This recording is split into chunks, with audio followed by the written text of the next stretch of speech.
that we're seeing improvement the last 4 or 5 weeks, and Geelong, very efficient side, number one in the comp obviously at scoring from those entries, so that's a big part of the game. Really interested to see where Oscar Allen looks like he's going forward. Simo, with Jake Waterman out of the side, you think he's going to have to play forward. It looks he's going to go down there alongside Jack Williams. So, but this midfield matchup with Reid, Hewitt, and also Hoff, that's the next evolution of this midfield and this group. So Big Flynn's got a task tonight, but that young midfield, you think, are going to have to get moving? Yeah, well, they've settled a little bit the last month. The Mini's tried a few different positions throughout the game, and now they look a little bit more settled the last couple of weeks. Well, the WA Day long weekend celebrating all things West Aussie, sunsets over the ocean, Quokkas and Rottnest, the Swan River, Spearmint Milk, Polly Farmer, derbies not derbies, and absolute love for this great game. The WA long weekend footy as the Eagles clash with the Cats at Optus Stadium, and we get set to go with Stanley in the ruck against Flynn, and he rises high first to get it down to Holmes, and they'll get the break out of the centre wheel. He tried the step, he slipped Harley Reid, and will drive it long inside 50 for the Cats. Edwards knocked it down close, volleyed it forward. Dempsey's in their big collision. Manor went in hard, as did Marek, and the ball is over and out. Hot start to this contest. Great contest in the goal square. Manor came off second best, but he's up and moving again. What a step it was from Holmes to get inside Harley Reid and then pump it long. An early stoppage inside 50 for the Cats. Neil straight down the throat of Manor, tapped it to his advantage, but Dewar got there just in time. Looked a little too easy. Big job at the Dewar. He's got Manor all day. Perhaps it's some good learning lessons today from some of these West Coast young players. Dewar to take the kick-in duties. Sub last week.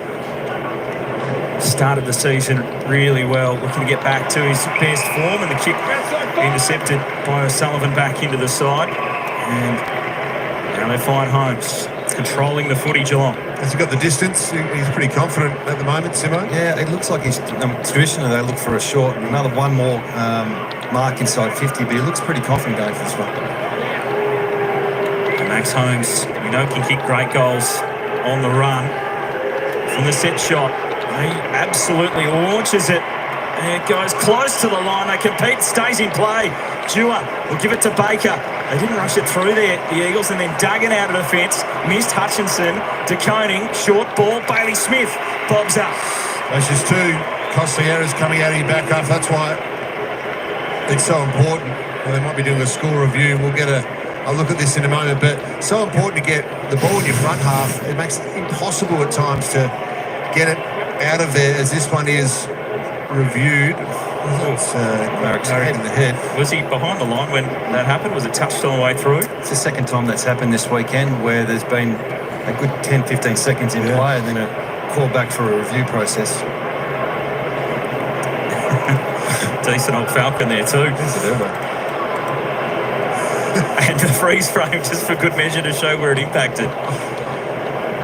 So is that footy behind the goalpost, and was it touched by anyone before then? It's the right thing to do, though. As you said, it's the second time this weekend. It's the right thing to do to make sure you get the score right. Yeah, obviously the umpire didn't think it was either, so the play continues, but it's a difficult situation to work through where what do you do with that time that's lost if it wasn't a goal, or if it was a goal? If it was a goal, they'll add that time back on. They can do that. They can do that, yeah. They'll delay the start of the clock when we get it restarted. Look at this angle. The whole ball does not cross back to the scoreline. Decision on scoreboard. So it'll be play on. So the call, it's and a mark to Bailey yeah, Smith. Yeah. But in that situation, yes, if it had been called a goal, they could adjust the time to make sure that no time is lost in the game. But Bailey Smith will get a set shot here. After a long wait, he's had plenty of time to think about it. I'm not sure Bailey worries too much about the thinking side of the game, but here he is with a shot, and it has come off deep entry for the Cats. Having an incredible season. Career high disposals, marks, tackles, clearances. They can do it all. He just cannot finish there as that one is out to the right. But Geelong controlling the footy. Well, they've gotten away with it already, West Coast. 2 forward half turnovers for Geelong, and probably self-inflicted turnovers.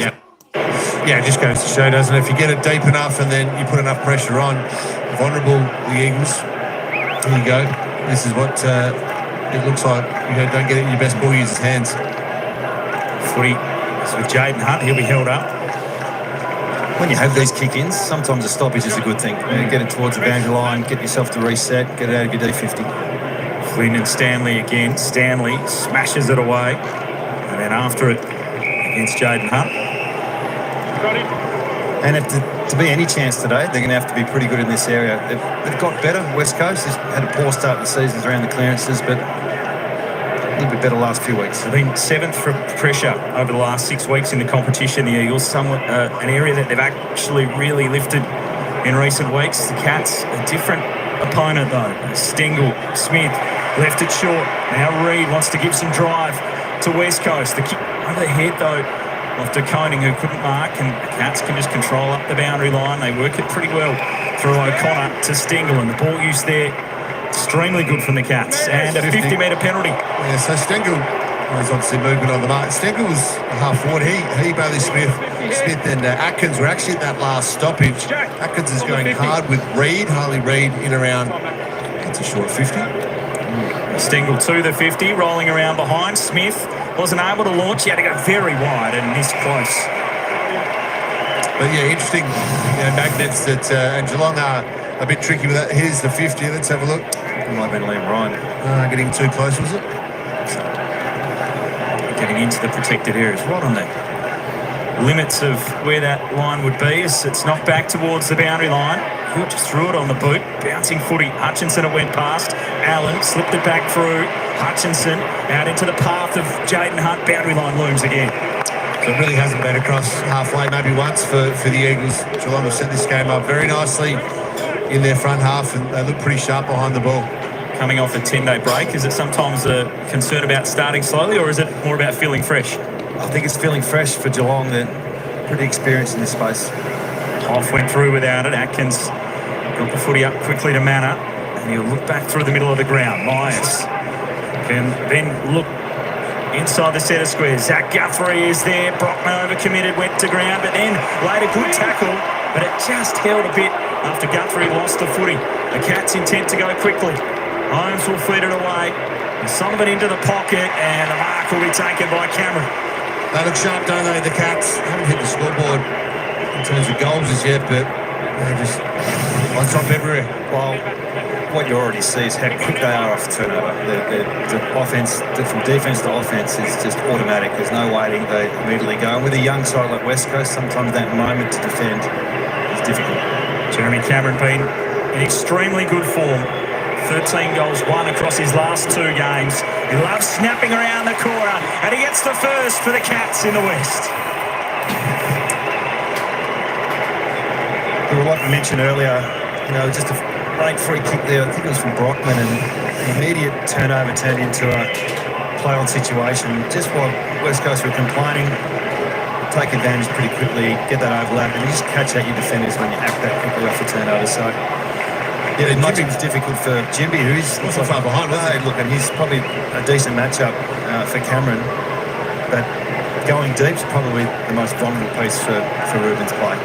Yeah, there's not much you can do. He was right there with him, nice pair of hands. And when the ball's turned over in that area of the ground, you can see Track Cameron, he's creating space ahead of him. He's drawing back to goal. He's holding his space, and then he just explodes up at the ball. Jimby is there, but it's a nice pair of hands and a great finish from Jeremy Cameron. Having a terrific season, Jeremy Cameron. And leading the competition, skips 1 clear now in the Coleman medal race. An award he's won before back in 2019. Holmes trying to get it out of there for the Cats, just dominating possession as Smith sends it to half forward. In front, Brock able to knock it away and see it over. He's guarding Stengle there. Finds that great early on. 6 inside 50s to 0. West Coast don't find composure. They like to go quick, and they're 18th for possession. So perhaps ball in hand might be the way to go early. 10 more disposals already for the Cats. Neil into the ruck. Opposed to Flynn. Reid got it forward to Long. And a bouncing footy up to Archer Reid. He's back in the side this week. Ball bounces. Sullivan handballs. Knocked down by Reid. In there is Allen. He sort of hatches on top of it in the end, but we'll get a ball up. Fascinating structural battle, particularly the throw-ins of ball-ups between the arcs. Looks like there's a bit going on with Holmes and his positioning at various stoppages. We'll keep an eye on that. With Smith, quick release, Duncan. Tackled well They get the forward half turnover, the Eagles. Graham on the boot, into the hot spot. Jack Williams there. O'Sullivan a good spoil. Spills away. Hutchinson committed. Dempsey with a clean pickup. Cats out of defence. Play it well. Duncan to Holmes, and now they are out. Stengle with some space to move, and a long lead up to the wing by Cameron, who takes the mark in front of Jimby. Stengle just held his position as a forward. His halfback defender was way up the ground, and he was ready for the outlet. Duncan, game number 301. Originally drafted out of East Perth back a long time ago now. A West Australian back home as Smith sends it in to Stengle. A little bit too easy, that play. Transition all the way from D50. Some of it hard to stop, some of it you can stop, and 5 uncontested marks in a row is something you can stop. So a tough shot here coming up for Stengle. See where the man on the mark will be set, but sort of pushing off the fence to start things. Looking at the drop punt. 5 goals, 5 across his last 3 games. Tyson Stengle. This is a tough kick. Looks good off the boot, and he hits the post. Just couldn't thread it through. Bit of a concern how easy it is. Half-forward flank. He was the one that was actually on the ruckman for a brief period of time and then ran past 2 or 3 West Coast players, not swivelling, not connected on defence at this point in time. This says a bit more about Geelong and how sharp they are. First impressions is they're on tonight. The Eagles playing in the black and gold jumper, celebrating the WA Day long weekend. A week earlier than some parts of the country, just to be a little bit different. Ball knocked down. Baker over the top of the footy, slung it forward by hand. Hewitt knocked it down.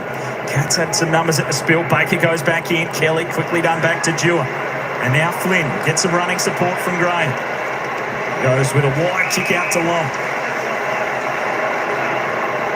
Now the Eagles can build to half forward. He has to go to the one-on-one, looking for the height of Archer Reid. Decoding a good spoil. Didn't quite find the boundary though. Marek able to get there, slip the handball through, and then Graham is pushed over. You can just see there's 5 Geelong players to 2 or maybe 3 of the Eagles players at a half-forward situation. So they're playing the outnumber game as they tend to do. Wherever the ball goes, outnumber the opposition and then pounce from there.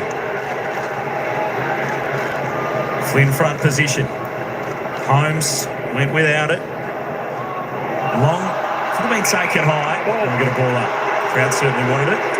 I guess that's the opportunity. Simo, you talked about it a little bit pre-game, that if you can get it to the right areas of the ground, you might be able to score against the Cats.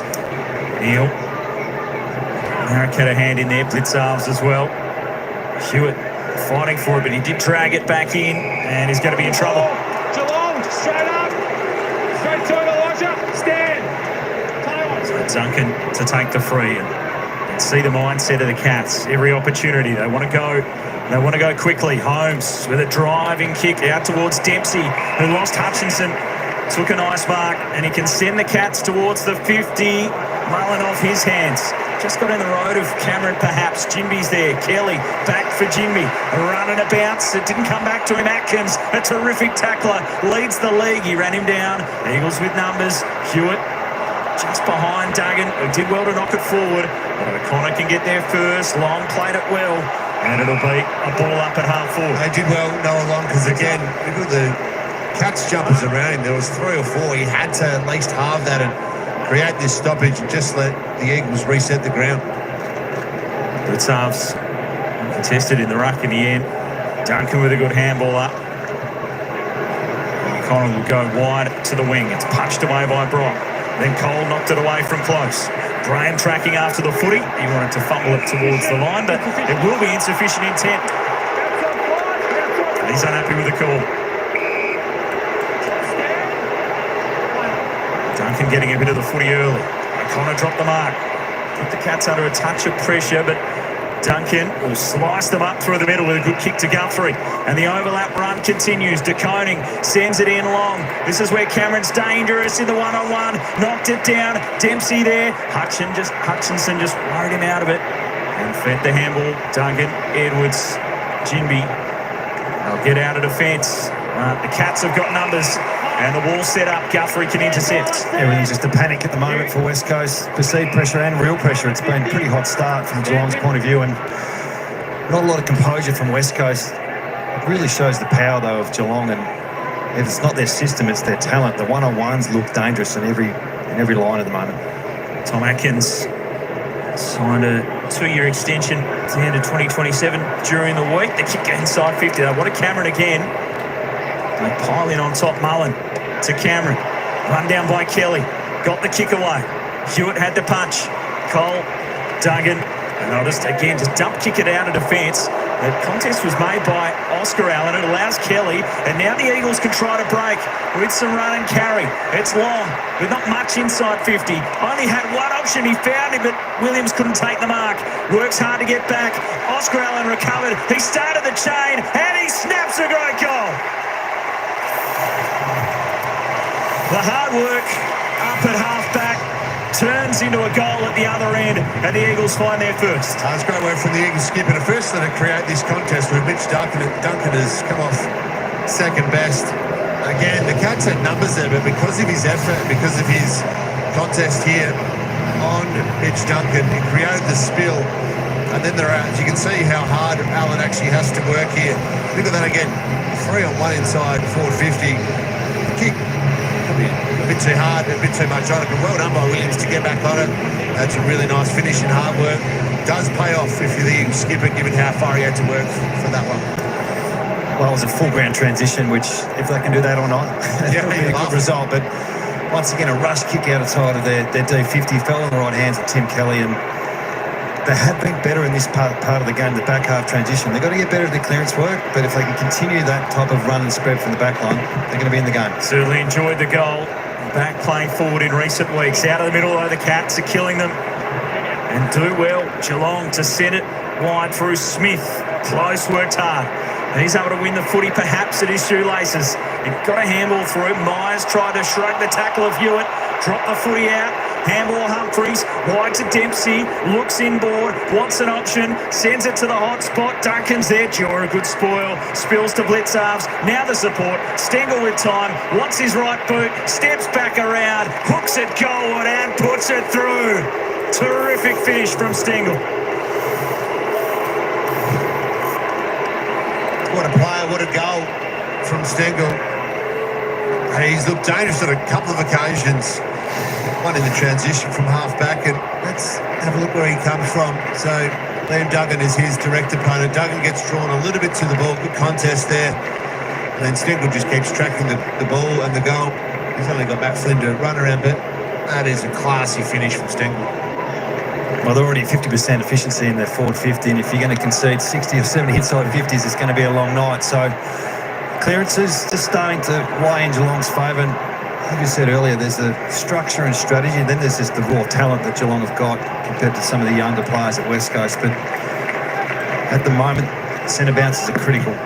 It outs to advantage, important. That one favoured Flynn, but Smith's still able to shark it and send it tumbling ball. Baker playing in front of Miers, was able to win it and slips the handball back through for the run and dash of Jaden Hutt. Terrific tackle. The lunge was there from Duncan to affect the kick. Great work right now. Smith has to get it out of there. They scrap for the footy. Flynn was in there. Goes back to try and win it again. It's a tough footy to be won. And it's just hacked forward. Well taken. Jack Henry in game number 150 in defence will go wide with composure. Out to Miers. He played at a breakneck pace as Atkins takes a good mark. Missed Smith, but had Stanley there.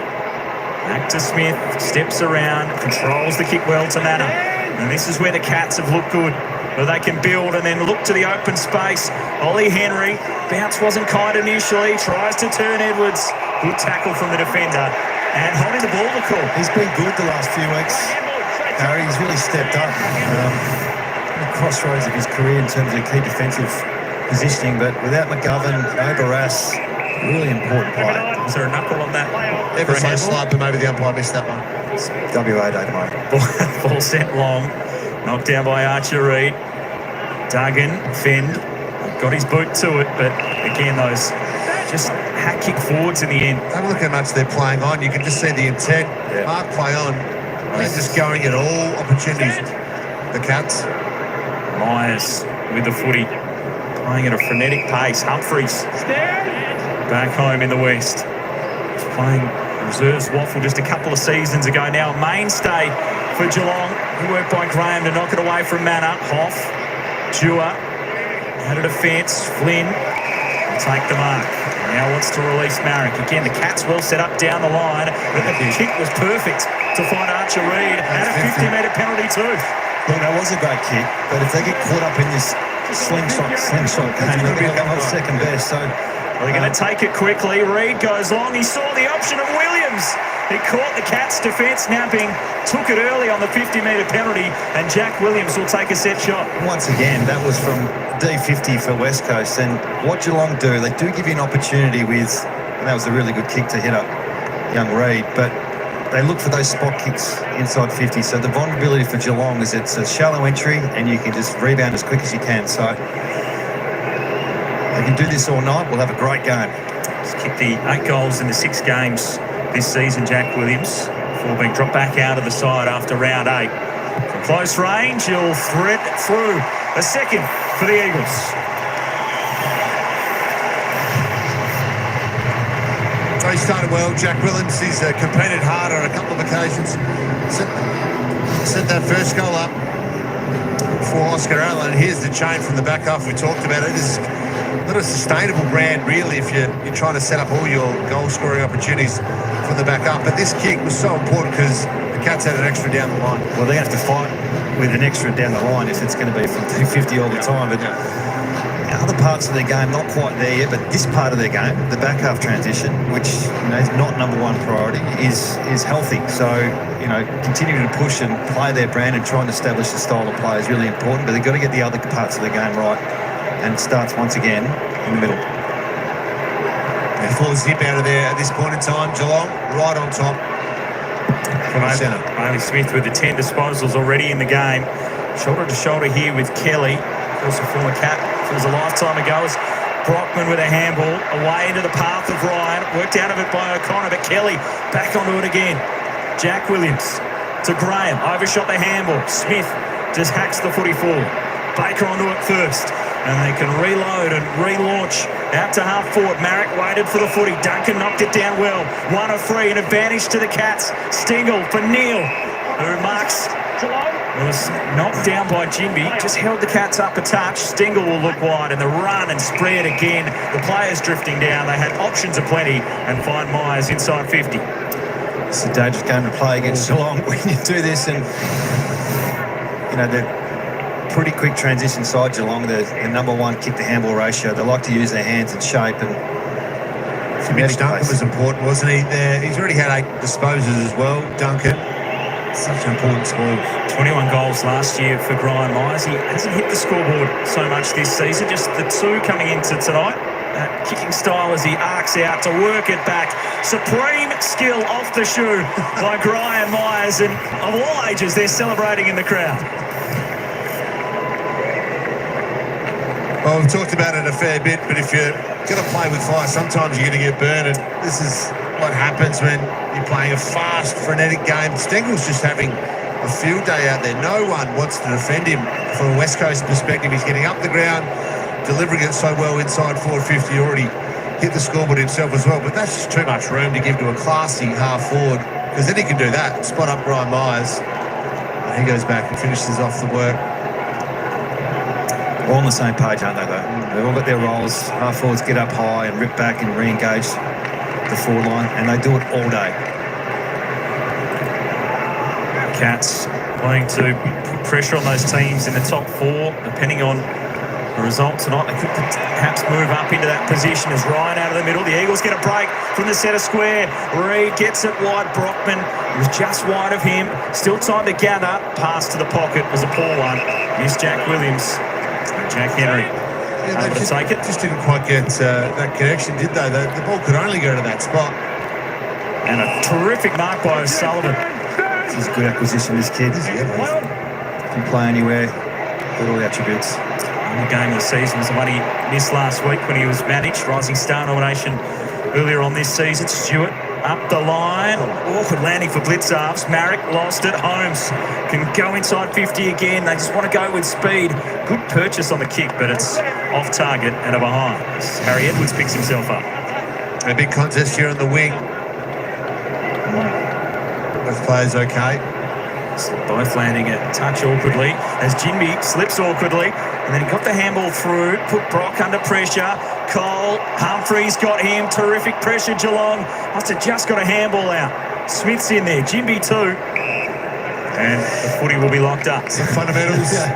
The fast break from D50, it's going to work sometimes, but I suspect it'll work less than 10%. But they're learning. It's a high-pressure game. Geelong are going at 210 at the moment. Good pressure rating from the Cats in this first quarter. After a 10-day break, they've come out firing and moving the footy quickly. Danger ball here. Hoff set up with the handball. And Holmes will lay the tackle. It was a dangerous handball to give. And it's partly West Coast, but it's partly Geelong's pressure and ability to put heat, and the perceived pressure kicks in with the young side. Tangle in the ruck. And Neil might have injured himself there as he went to ground. Smith won't be the 15. Stengle, so nimble, so crafty in that situation. The kick, a high one. Dempsey eyes for the footy. Just couldn't hang on. He locked it up initially. Jaden Hunt to Baker. To Hoff. A bit too much on the handball again. It just makes him have to go back and find it, and the Cats can keep it inside 50. You're right about Stengle, Pav. The West Coast defenders are just dropping off in the wicketkeeper's type of position and think they're protecting, but they're really not. You've got to press. You've got to press on someone like that. He's a three. He's already had the 8 disposals. Ball knocked down. Cole going with him at this stoppage. Dempsey. Smith has had a stack of it in this opening quarter. Drops handball. Duggan wrapped up, and again, the Cats keep it inside their 50. Oh, there's 4 minutes to go. They're 10 points down. As much as they've been dominant, it's still game on. It hasn't been a blowout. Geelong through man up to Miers. Great delivery as it opens right up from the stoppage, and Blitzarves in a heap of space. Well, there's still 4 minets to go. And he'll chip it across as well to Guthrie. Options everywhere, Simo. Well, I think the discussion from the box, you can see the play stopped. Neil was just getting some treatment. He's been sore for a while, hasn't he? We'll keep an eye on that. Plus 24 marks is a concern. Not only has it been a frantic game, but controlling the ball as well. Averaging the 19 disposals this season. Zach Guthrie, a career high for him, as that one curls too much. But, as you said, they're not getting it done on the scoreboard, so that's the silver lining if you're an Eagles fan. A little bit of luck, to be honest, Pav. All the numbers, it'd be bright red in West Coast box and bright green in Geelong, so it needs to be a change in the behaviour of the game for this to turn around. 8 scoring shots to 2 in favour of the visiting team. Long ball out. Stanley up high. Guthrie tackled well. Got the handball forward. Baker will beeline the footy. And he'll dart a kick, but there's only Cats up the line. There was 3 Geelong players there that could have mopped it up. Stewart could have switched. Wants to go back down the line. Off the hands of Ollie Henry. Blitzarves. Inboard Bailey Smith. He's had so much of it in this first quarter. Away to Miers, and again, they can make some errors by hand, but they've got time to recover and find teammates as O'Connor goes in long. Ollie Henry there, close off hands. Eagles do well in defence. Baker took too long. He was so casual in defence, and he was mown down from behind by Ollie Henry. That's a brilliant forward 50 tackle rate, run and chase from behind. Baker caught napping. Well done, Ollie Henry. Can they finally get some reward for all their effort? 5 behind so far. The Cats deserve a goal. To go around the corner here, as he likes to do, looking for his 11th of the season, and didn't get enough on it. That was not from much distance at all. Did not connect with it. Left it shallow. Missed opportunity there, Geelong, as Long goes up the line. Humphrey's played it well. And a push in the back three will go the way of the Cats. Andrew McQualter can't bear to look. They wouldn't be happy with Andrew McQualter. There's a lot going right for Geelong in terms of position of the ball, territory. Free kick 7-1 as well in their favour, because they're really in first and they're controlling the match, perhaps. They're making the play. As Holmes sends it in. Good kick. Great spoil from Dewar. Kelly. Edwards. And a ball up. It's the issue for West Coast defenders. They're going to get tired if it's all night like this. It's 16 inside 50s to 6. So push in the back there from Ryan. Again, Neil goes to ground in the ruck. Flynn clearing it away. Did Ryan get a push that time? Yes. I think a bit of composure here is probably the best remedy at the moment. Just let everyone reset, find 1 or 2 marks, and have to play on at all costs. The footy has been moving around so quickly in this first term. Only their 8th mark to highlight the fact, Simo, that they need a little bit of control to end this second set. Just a little bit. You don't have to play the one gear the whole time. You can. I mean, Geelong does it the best, along with Collingwood. They've got different gears to pull. A minute to go, as you can see on the sign, as Hutchinson goes in long. Harley Reid was the target. Attempt, Geelong. And a free kick for an unrealistic attempt in that pack. It was Harley. It's generally pretty realistic whenever he tries to jump because he's capable, but yeah, he didn't make contact with the footy there. Up and you come up and down, and then the ball arrives. Seen him take some great hangers in his short career so far. Now the Cats through Stewart. High ball down the line. Edwards is in front. Didn't mark it. Opens the door for Geelong, but a crunching tackle late on Neil. He certainly felt that one. There's a couple of really big tackles from Harry Edwards to start this match. Hewitt as well. That's a bit better. Stop them in their tracks. Knocked down Flynn. Wayne Mullen can go to half forward. A high ball close to the line and punched over and out. Well, they've got to lift their pressure, West Coast. 160 to 215 is...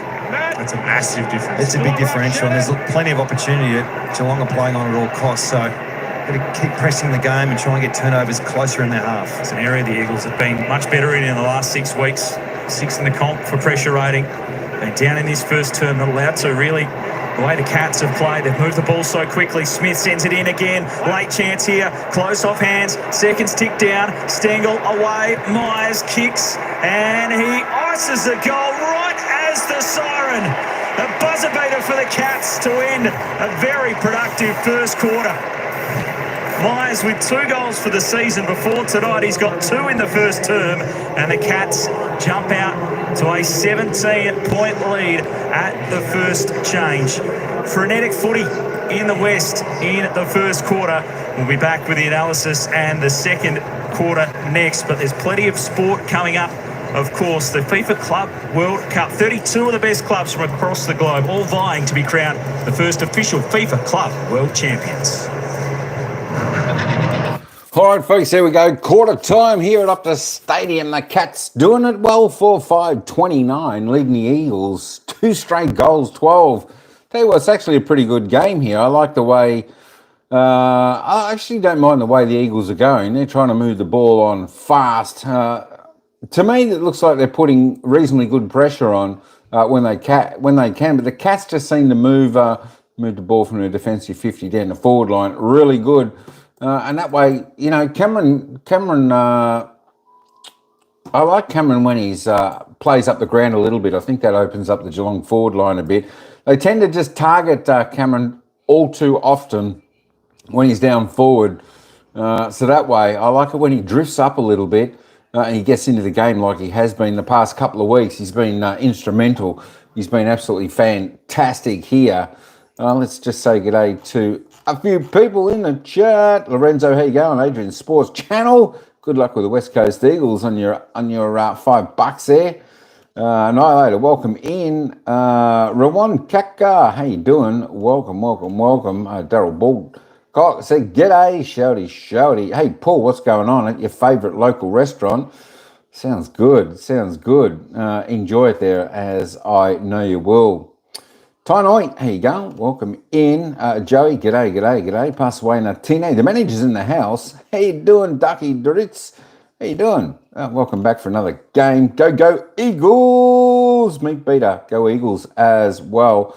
Live life. Said g'day. Hey, don't forget to put your vote in. Who you think's going to win? 61% already say the Cats. We've got 39% saying the Eagles, so that's not too bad. Tell you what, hopefully, folks, the Eagles can keep up what they're doing and make a game of this. I think if they drop off at all, Geelong will run away with this game, which we don't want to see. We want to see a good fight in this game today. Let's see, the Eagles look good. I did hear the Mullet Man was out today. Let's just have a little bit of a look at the ins and outs because I missed them. For the Eagles, Archer Reid comes in. Bo Allen, Jake Williams are in for the Eagles, going out with Jake, the mullet man, Waterman. Bailey Williams, Tom Gross goes out. And, of course, for the Cats, only one change there. Connor O'Sullivan coming in. Jed Buse going out. And, of course, the milestone game. Jack Henry plays his 150th game for the Cats. Hopefully Geelong kicked 21 behind. So, tell you what, that was just incredible by Melbourne today, the amount of points they kicked. But it was good to see the Saints get up. Actually, I want to have a look at the player stats first. Let me just reload that up. Let's go and have a look at the goal scorers. Of course, Graham Miers, the only one with multiple. He's for the Cats. He's kicked 2 straight. Nice. Well done. That's the way. Kick them straight. I like to see goals kicked. Tyson Stengle with 1 also, and Jeremy Cameron. All right, for the West Coast Eagles, just a couple of singles. Jack Williams, Oscar Allen, disposal getters. Bailey Smith, well, I'll tell you what, he's tearing it up in the centre. 15 disposals in the opening quarter. If you don't mind, umpire, thank your mother for the Rabbits. I tell you what, he was on a fly that opening quarter. 15 disposals, 11 kicks, 4 handballs, 2 marks, 4 clearances. He was dominating out of the centre clearance. I tell you what, I tell you what, they want to put some work into him, maybe stop him out of there because, 15, 6 possessions ahead of anyone else. Tyson Stengle next best on 9, Maxie Holmes and Mitch Duncan on 8. Liam Baker, best for the Eagles on 8. Tell you what, he was caught napping. I don't know whether he was just posing for a photograph in the back line when he got run down, but it's as though he stood there for an eternity, summing up his options. And got tackled. There we go. Tim Kelly on 7, Liam Duggan on 7. We're going to head back in just a jiffy, back down to the ground. Tom Stewart for the Cats just on 4 touches for the opening term. Harley Reid, this is your playground. Tell you what, it's a big game for the Eagles there. Tell you what, there's a big crowd in there today at Optus Stadium. And tell you what, it's the biggest crowd I've seen for a while over there in Perth, outside of the Derby. It's a great crowd. Harley Reid, only 4 so far, 2 clearances. Come on, let's see what you can pull out of your trick bag today and see what you can get. It would be fantastic if you can produce. Jeremy Cameron, as I said, I like it when he's up the ground. He's only had 3 touches, 3 kicks. He's had a couple marks, 2 tackles, kicked a goal. There we go. Here's a player we need to see rock and roll a bit. Liam Ryan for the West Coast Eagles. It'd be nice to see him start to show a little bit of magic. 2 touches, 1 kick, 1 handball, and a clearance. There we go. They are your player stats up until quarter time. Hey, I reckon we've got a game on our hand. We just want to keep the Eagles pressing like they're doing. I like the way the Eagles are going today. You know what? Let's be realistic about this. The Cats are just classy. They've got a full list of classy players. And you know they're going to be hard to beat. They know exactly what to do. They're creating a lot of space out there, and certainly like what they're doing out there. The Cats. My prediction is the Cats will probably win this game, but I'd like to see the Eagles continue to put up a good fight and challenge Geelong in every aspect of the game. Not just that, but challenge themselves. See how far they can get in this game. All right, let's get back down to the ground. It's the Cats by 17 points. Far up the ground and to transition up and back. Sometimes you get a release to protect the ball or to protect your back line. But I think West Coast are just folding back a little bit too much off those high half forwards. Really, for me, the forward pressure from Geelong is the standard. They've had 5 turnovers in forward 50. Now, that's world record pace. Yeah. The scary thing is they only kick 1 goal from it, and normally you're guaranteed 2 or 3 goals from that. So, need to tidy up the midfield and deny entries is West Coast's main option. Geelong just need to continue and they'll get bang for buck. Yeah, far wing. Been terrific out of the centre. The Cats, 15. He's missing on There's a the bit going on here, so Missing a we've got an extra player on the bench, West Coast, which it's not ideal. Hutchinson trying to make his way to the other side of the wing. They'll get a 6-6-6 warning here. Well, as they switch things over. Technically they shouldn't, although Hunt's gone into the centre square, but he's on the wing, just on the boundary line. How many times did you not look at the board, Simo, as a player? Yeah, I was on the bench a lot, so it didn't matter. So no warning, it's just going to get underway as they sort Their position's out, a touch unorganised. The Cats supreme in that first quarter. Smith worried out of it that time by Graham. And the Eagles will get a clearance out of the centre. Duggan, long kick forward. Allen attacked it. Great courage from Guthrie to go back and knock it down to Koning. Smith, 15 disposals first quarter. Miers went through his hands. Again, Stengle involved. Had a heap of it first quarter too. Smith, good tackle from Kelly. Brock is there. Get it through to Graham. Harley Reid tried to fend, in trouble. Cats pressure been excellent to start this game. Mullen will go in to Guthrie at a high ball. Cameron there, good punch away by Edwards. Hutchinson couldn't control it. And at the spill, Stengle slipped over. Hutchinson goes in again. Graham, amble over the head, just coughed it up to O'Sullivan. And looking inboard, Smith has been involved in absolutely everything. He is on fire. Bailey Smith dominating this game. Well, Pav, you mentioned it earlier that Stengle was a problem, and so was Smith, and Both involved there. both have had their hands on the ball at the start of this second quarter. And 18 touches, Bailey Smith. He's had so much of it. Stengle involved here. Simo, you highlighted pressure in their forward 50. It's another turnover. That's number 6. So, and eventually the dam wall breaks when you've had that much ball turned over inside your D50 if you're West Coast, and this handball inboard. Bailey Smith on fire. what they're doing really well is there's enough pressure on the ball, but they're also holding their balance as well. There's guys on the outside who anticipate a turnover, and West Coast collapsing on the ball there. And as we see Harley trying to take the game on, which there's just not a lot of room to do that at the moment. Another week in around the headlines for Bailey Smith, but his footy doing the talking this season, having an incredible year. As Stanley in there, Atkins poached it away from Ryan. And the Cats to half forward, close in a wrestle. Due with the spoil. Ollie Henry, they can straighten up now through Mullen. Just time and space to try and pick an option. Down low, Jimby played it well. Duggan, another dump kick out of defence. Bouncing footy. O'Sullivan, Holmes. O'Sullivan again, up the boundary line they go. Miers after it, Edwards too. Might be destined for a ball up. Pretty easy method at the moment for Geelong. It's win the clearance, get inside 50, and then put a heap of pressure on and slowly break West Coast as the game goes. Not much pressure on the ball as they were looking inside 50 there. This has been the case a few times already this evening. He's just getting back to his seat. Andrew McCullough, after the quarter time, does take a little bit of time maybe to get back up to your seat. Up in the coach's box, mate. Might have had a bathroom break on the way up. Knocked away. Sometimes you do hear the crowd roar and you think, oh, is that us? Yeah, it's a bit of a trip to get up to that box. How big has the start been from that man? Incredible. 18 disposals, 7 contested, 4 clearances and a goal. 5 score involvements. We talked about it at quarter time. Just maybe think about putting some work into him. Hoff going a little bit closer. Push in the back will be a free kick in the ruck going to Flint. Reid might have caught one high too. And a dangerous ball across goal. It just opened the door for Close to snap it off the left. Another forward half turnover, and it's punished.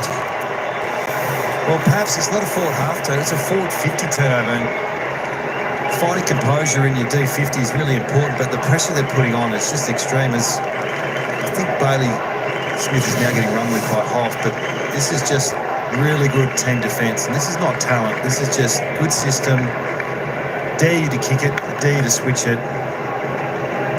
Great finish. So it's 6 forward 50, 11 forward half intercepts, and it's just elite forward defending. And then what about the finish? Classy from Close. He's averaged a goal a game over the last 3 years. Brad Close, he'll enjoy that one. His number's just a touchdown in front of goals, but that was an excellent finish off the left. Back in the middle they go. Cats playing so well as Ryan overran it with Atkins. Harley Reid in there trying to extract it. Graham knocked it on. Stewart was waiting to accept. Off a few sets of hands on the way through. Baker, Duggan, again just off the step, has to blast it forward. Kelly did well to knock it down. Created an opportunity for Long. Kicking towards Oscar Allen. Tackled well by De Koning. And it just lingered a little too long. and the free kick will go to the Eagle inside 50. I'll be interested in this replay. I thought he actually played it quite well to begin to Koenig, but umpire was right there. Perhaps he just held on a little long. Allen was playing in front. Yeah, maybe that's a 50-50. That's a hard one to judge. Sometimes they call it, sometimes they don't. But it's only the 11th inside 50, and if they can be one thing tonight, hopefully it's efficient, because otherwise it could be a long night. Jake Waterman out for the rest of the season with that shoulder injury suffered last week. A lot more on the shoulders of Oscar Allen as he just sneaks that one inside, and he's got a couple for the game. Well, they're going to need him up forward. Obviously, supplies are an issue tonight. But without Waterman, some of their leaders, they're really missing them at the moment with Yo and McGovern unavailable. So they need some leadership, and they need the good players playing well. He's back in the forward half, probably where he belongs. And you've seen this play here. Not play but long, wasn't it? Get entries. It's pretty isolated, Herb, and the ability to earn that free kick. You've got to play in front. So the kick wasn't ideal, but to finish off your work's really important tonight.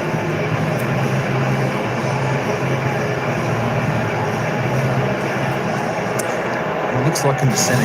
Now you've got Hoff just going everywhere with Smith, which isn't a bad call. Multiple goals 3 weeks in a row now for Oscar Allen. Back inside 50 for the Eagles. Out of the middle though, Holmes, great work at the clearance to get it to Smith, and back to Holmes. The running machine is away. They won't be able to keep up with him. It's a good chase from Hoff, but Holmes can send it into the pocket. He's Blitzarves as the target. He handballs over his shoulder. Ollie Henry took them on. Manor, great hands, got it to close, that time off the left again. Dempsey trying to rise. Marek was there. He'll send it long as he can, and a bouncing footy. Humphries, look out, crunched by Allen, good tackle. That's good work from the skipper, isn't it? Yeah, it's a couple of times now he's beelined the ball. Once in the first quarter, which actually resulted in his first goal, and then this one, well, they were outnumbered again, but were done by the skipper to halve the contest. Hewitt, Marek, look defensively. The takedown low by Dewar, but the kick errant. And coughed it up. Buddy Smith is just him everywhere, attracting the footy right now, and he will go as long as he possibly can. The Eagles collide, spill the footy. Hutchinson and Edwards is left hurt. The kick goes out. Williams is there. Needs a kind bounce. Cats have the extra number. Jack Henry trying to get it working with O'Sullivan. Ball at feet. Williams went to ground. O'Sullivan over the top and holding the ball the call. He played that cleverly. O'Sullivan. He's a clever player. He's able to just drag it back in there to win the free, and then Holmes goes in long. Dempsey, sport by Marek. Ollie Henry got support. Soccer himself. They're doing as they please. Cheers, well work from O'Sullivan here on the near side, on the wing. Ian Henry initially played it really well, and then Jack Williams fought himself back into the contest, but I love this as well. The immediate play on, they were asleep, West Coast on the mark, and then just pump it in long and let your forwards and your talent get to work. They do this so well. They're the number one contested possession and ground ball team in the competition inside their forward 50. So Max Holmes says, I'll get it in there and I'll just let my forwards get to work. Well, you can see why they're so consistent this season. They've had a couple of down days, but for the most part, this brand really stacks up. Your front half game, obviously you've got to get the entries, but then you get the turnovers in your front half, and then just let your talent take over. And there's been some reasonably good matchups as well, but not enough. Great goal to Henry, and out of the middle. The Eagles will get the clearance this time. Brockman smothered down by Holmes. Flynn got it up to Cole. Handball sold Kelly into some trouble. Harley Reid's in there. Smith's got it again. Another touch for him. And we'll record pace right now as the kick goes wide from Neil and the ball sent over and out. So you'd think, Marek and Dempsey's a pretty good matchup at the moment, perhaps, and then I think Cameron and Jimby, it's sort of been a nil or draw at the moment. So there's a couple of small halves, I suppose, but outside of that, the matchups haven't really worked tonight for West Coast, and it's understandable to a certain degree with the talent and the age demographic. Riley Smith has 21 disposals already in this game. Yeah, well, there's no excuse for that. You've got to find a way to try and deny, but he has been doing it all year.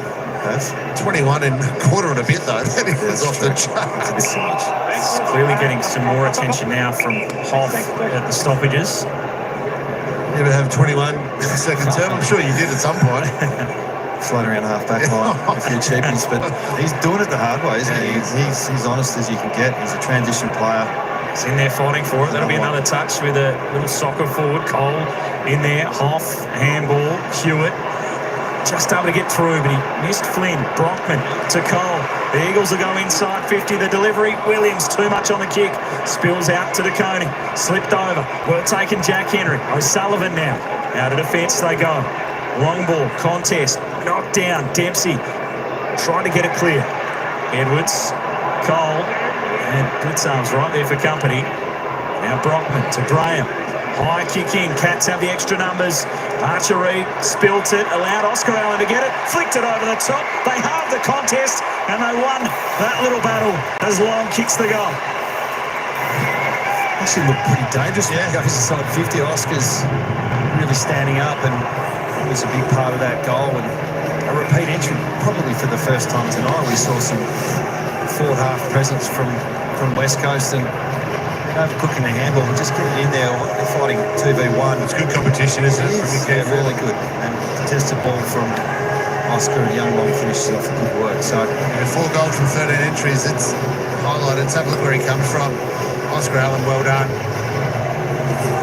They're being efficient, and you're right, they do look dangerous. well, they've only had 3 forward half turnovers for the game, versus 12. So there's a big difference there, but supply is definitely number 1 priority, in particular when Geelong is so strong in their front half. So, interrupted season in terms of being in the senior team. Played the first 4 rounds, then found himself out of the side, back for round 7, then round 11. And a couple of weeks in a row now for Noah Long. Gets a goal there. Out of the middle, though, the Cats will get it on the wing again. Holmes is now starting to rack up a fair bit of it. Kick in Long. Brock had it covered. Stengle harassed him enough. Dempsey in there close, just gaining some territory. Soccer skills again, almost. He's looking dangerous. They just do so well to keep the ball alive, keep it going forward and making a contest. There's a couple of occasions there that the Eagles almost looked like they were either going to take an uncontested mark or maybe get it going their way, but Cats are right there.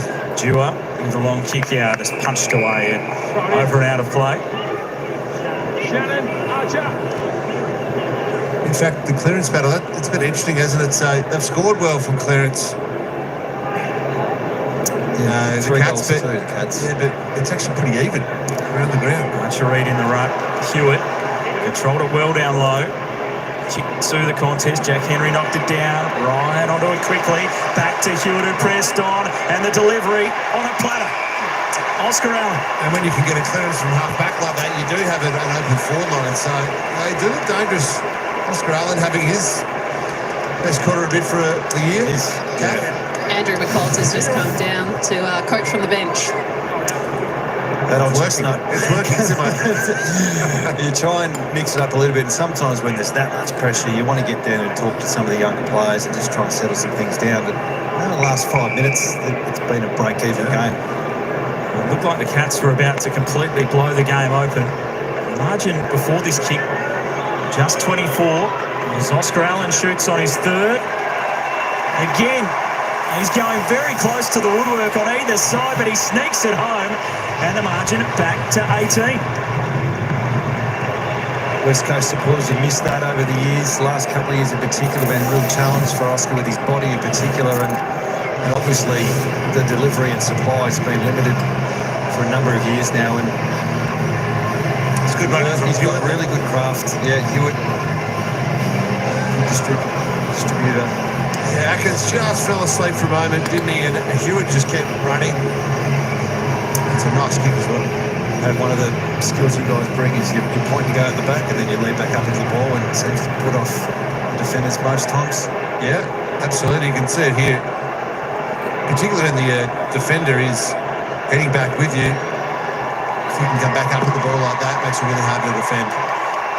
In the middle, Smith bumped out of it by Hoff. Stanley knew Smith was just waiting off the side of the pack. Fed the handball to him as he racks up another touch in this first half. And good delivery for Neil, who marks it on the 50 or just inside. It's good body work from Neil. His opponent was right there with him, and he just gave it a nice little shove right at the end and then came at the footy. Haven't seen a lot from the talls in Geelong. It's none of the smalls have done their work. You see Reuben, Jimmy's still on Cameron, and a bit of a mismatch with height, but he's doing his job. Shannon Hill drafted out of South Fremantle, Western Australia. They'll be playing in the traditional WA Day clash with East Fremantle tomorrow. Back home after 5 goals last week, a career high for him. Not enough on that kick though as it's thumped through. I've seen a few shots today from Geelong where just it's a little bit too far out to go the distance. I normally see them lower their eyes a little bit more than having those shots. The game has just been played at a frenetic pace, just settling a touch in the last 5-10 minutes. As Kelly has the footy. First time they've lowered their eyes on a rebound, 50 on the kicking in particular. Just it's only 11 marks. We talked about the discrepancy in marks. Kelly long, good mark to Neil. It's another contested one, but yeah, it's looks inboard. Graham's there, punched away, and now it opens the door for Ryan. Allen's at the 50. No one in the square. He's looking for options. And he can think about trying to go the journey himself. And he's still searching. And he'll think better of it.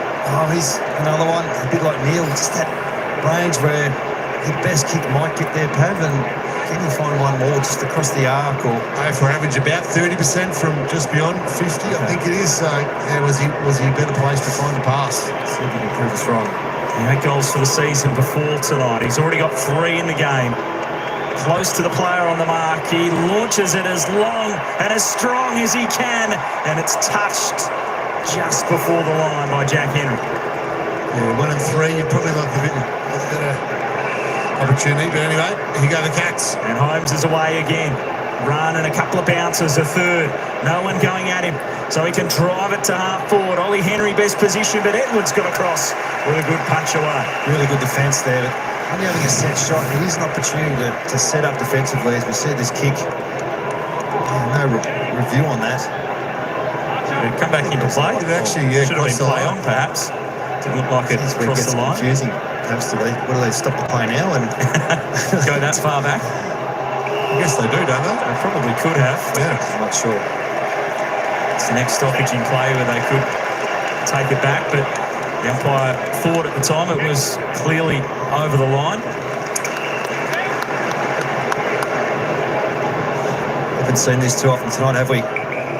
Held up play for West Coast, and Brockman's going to show some dash and take on Mullen, and good pressure from the Cat. Didn't give up on it. Sometimes it's just the predictability you're looking for in a game like this where Geelong's so powerful off the turnover. Yeah, tackle number 36 as well. They're being so impressive at their pressure. We talked about it a lot in that first quarter, Simo, but when they haven't controlled the ball much, West Coast maybe just a little bit. No, it's too easy as well. Kick up the line. Dempsey. Bailey Smith will be getting desperate for a possession. He hasn't had one in a little while. Just the lazy 23 so far. Still got 9 minutes remaining in this second quarter. They're held up.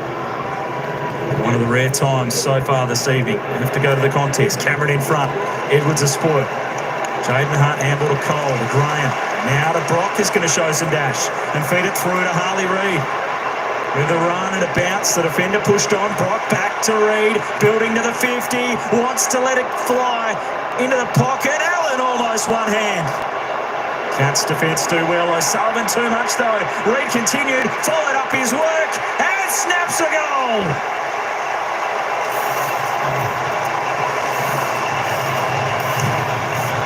West Coast showing some spirit.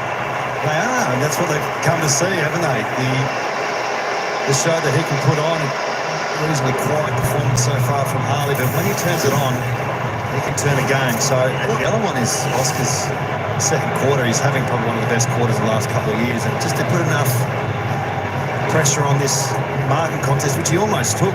Yeah, and then I loved his ability to get up and chase, put a little bit of pressure on. They're in the right spot. What about the pace from Brock from the back line as well? That was electric. He was the one that actually started that play and then just took the game on. He's there to give it back to Harley. Oscar Allen, great contest. Put a young player under some pressure right on the goal line. and you get a goal. Where has this turnaround come from? Back to 12 points. In the middle they go. Stanley. Atkins. Wrapped up by Flynn. Dropped the footy out of there, holding the ball to call. This is the missing piece. If they get the centre bounce clearances in a healthy space, then they can get a bit more field position and more opportunity. Flynn just goes long, but it's tailor-made for Stewart. So they've definitely improved their stoppage rate. They've kicked 2 goals from stoppage this quarter, and they've also impacted from turnover. Miers has to go. He's good by foot to find Manor.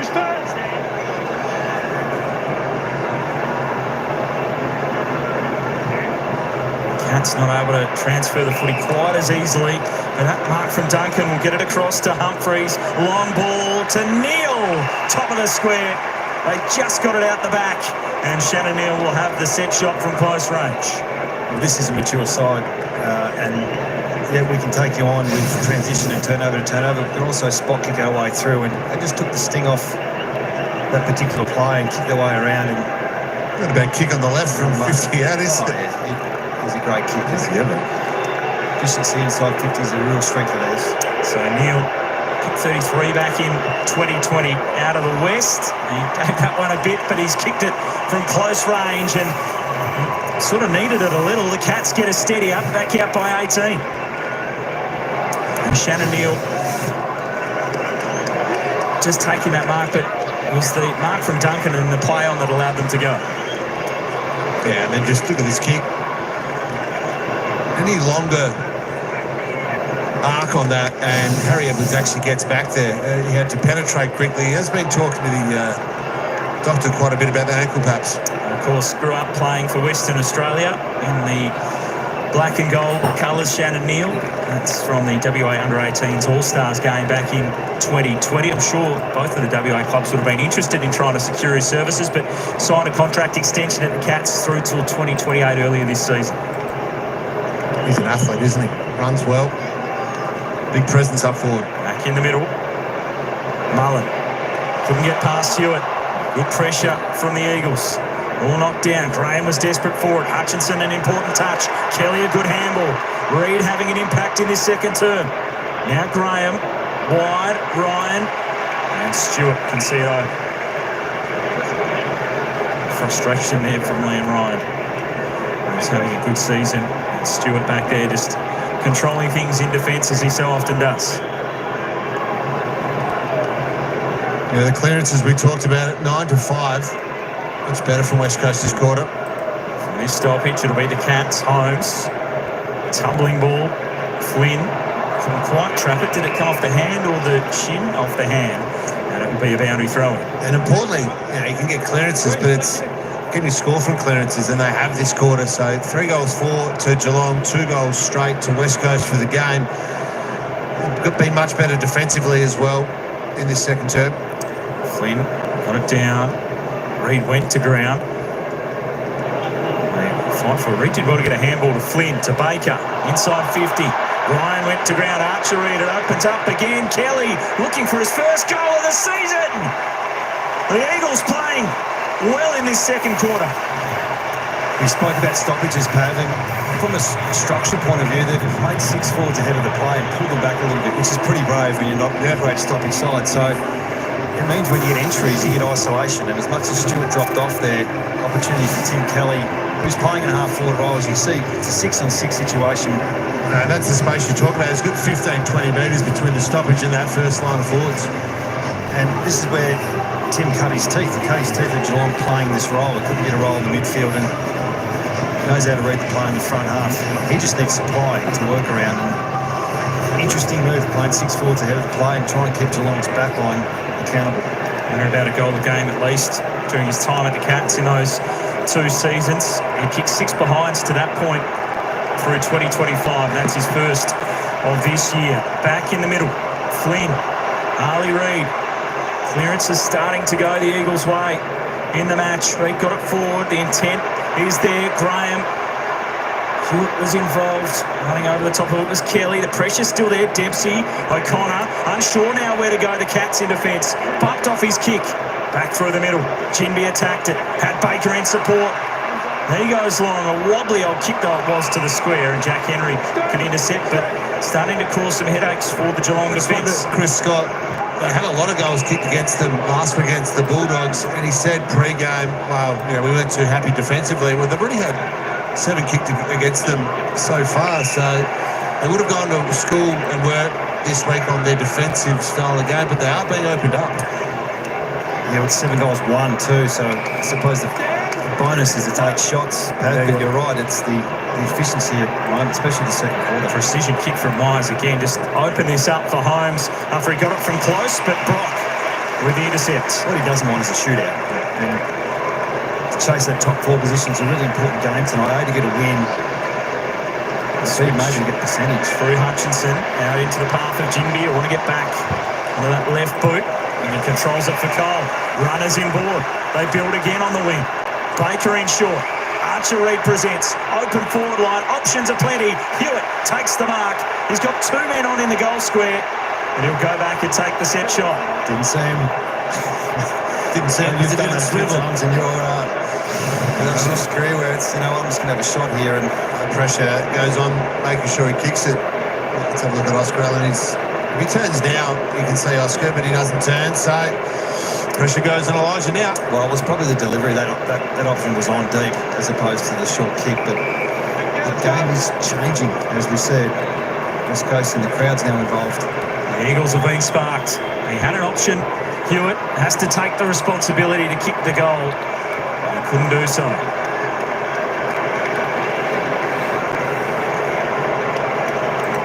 Four minutes remain till the half. Smith taking the kick-ins now, out to Holmes, and his run causing lots of headaches. The kick was a good one to the wing. Stengle committed. Brock knocked it down. Stengle recovered. And now to Koning. And they easily make their way to half forward. Neil off his hands. Dewar arrives. Got past Reid. Had to get round his teammate and then finds Kelly. He's finding some space. Kick goes wide for Hutchinson. The Eagles moving the ball more freely in this second term. And the run continues. Jaden Hunt over the top for Baker, the link man, who sends it to Ryan inside 50. Thought about going. And he'll go back and take the shot himself. Great transition. It's a up and down the ground from both sides again. A kick in from Geelong goes all the way into side 50 and it comes back with interest. Liam normally looks early, looks late for these types of plays. Someone else can present. He might have lost 10 or so metres on his kicking the last few years, so this will take everything he's got. 4 behinds last week in the loss to the Crows. Kicked 2 the week before that in the Eagles' only win of the season against the Saints. And they're searching for that extra distance. Sends it out wide and out of bounds on the full. They've had a really good quarter at West Coast, to state the obvious. 14 inside 50s to 10. 5 goals to 2, but it's been their work around the clearance and stoppage and their ability to transition, which has been first class. The other first class performance in this second term has been Max Holmes. He's had 9 disposals. He's already up to 700 metres gained. That's a huge number. A few records broken tonight. Yeah. He's getting played this way, and maybe bounces as well, given how much he's run and carried. As Stewart sent it to half-back. Dempsey competed well. Stengle at the spill. And just get it on the boot. In front, Flynn. outside of Geelong's forward pressure, there hasn't been a lot of defence tonight. It's been a pretty open game. There's free players everywhere, a lot of zoning going on, players folding back, what we see here now with Geelong. Duggan, Kelly getting busy. Suppose another 13 for Tim Kelly, enjoying some freedom as the kick goes wide now to Marek. I just wonder if McGovern's recognised that. Mark almost spilt by Duggan. They've been playing a bit differently in the last 10 minutes, that's for sure. He'll look long to the top of the square, looking for the tall timber. Oscar Allen attacked it. Archer Reid was there, deconing a handball. Under the pump though, coughed it up. Baker, away to Ryan, quick snap. But it was shallow, and Jack Henry back there, as the Cats fans have seen through 150 games, does that a lot. A minute and a half till half-time. Stewart's kick long. Cameron, good hands to release close. He's got a one-on-one at the 50. Needs to find Neil. Once it hits the deck, Cole should be too quick and nimble. Neil hunting after him. Cole tries the turn and he's able to escape, but the kick's a shocker. And he coughs it up. It wasn't 15 for Holmes, who goes to the square. And Jaden Hunt can intercept it in the defensive goal square, and a 50-metre penalty. It relieves the pressure, and it's 50. And can West Coast, just with a minute left, can they go quick off turnover? We'll be interested to see how they approach this last minute. It has been fast pace. Duggan. Go wide for Marek. 50 seconds remaining in this first half. Looked in the early few minutes of this second quarter that the Cats were just going to run away with it. Yeah, they've done really well. The Eagles the last 10 or 15 minutes got control. Good fight back as O'Sullivan in the air. Oscar Allen's there. Stanley, Stewart. Out towards Smith, who will mark. And he can keep going too. Close. 25. 25 disposals for Smith in the first half. Close sends it to the 50. An errant kick. Cole out to meet it. Controlled it. Dewar. He's got options in open space. Wide for Hutchinson. Crowd build, urging him to go. Seconds tick down towards half-time. Long ball, Allen, Ryan, Henry. Great punch away. And that might avert the danger. It does to the half. A spirited fight back by the Eagles in that second quarter. Bailey Smith leading the way with 25 disposals in the first half for Geelong. He's winning plenty of the footy. And they'll be a little stunned, the Cats. The Eagles finding a way back into it. And the margin is just 11 points at half-time.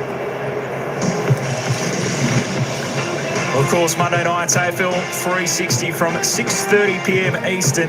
Jared Waitley, Gary Lyon with all the news, all the issues and the agenda out of the weekend. Straight into the boys on the couch as well, discussing everything in the AFL. It is must-watch TV on a Monday night.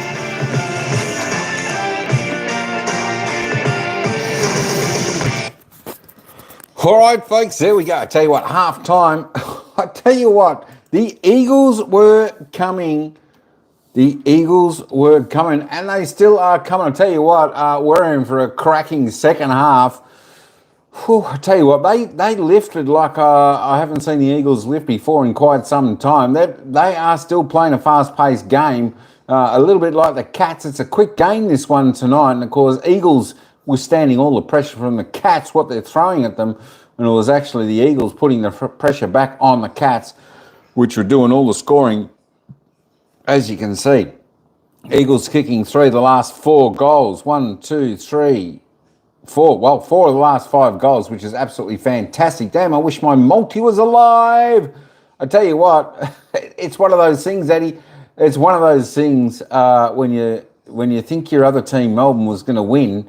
It's always a case where your roughie might just get up the West Coast Eagles, and it could have been a huge multi. I tell you what, I'm loving this game. I tell you what, who I was impressed with in that second term, and that's Harley Reid. Harley Reid actually put on some good footy there. He started to play the game and not the person. Hey, Liam, how you going? I'm watching the game, and Harley Reid is doing amazing. He was fantastic in that second term. It's good to see when a player like him, with all the raps he's got on him, he stops being that angry type of person towards just his opposition player and starts to play the ball, starts to play the game, and thinks what he has to do to contribute to the team football-wise. And I tell you what, he started to get a little bit of a move on in there. That being said, I think one of the guys who started it for who got them rolling a bit down forward was Oscar Allen. He was fantastic down forward.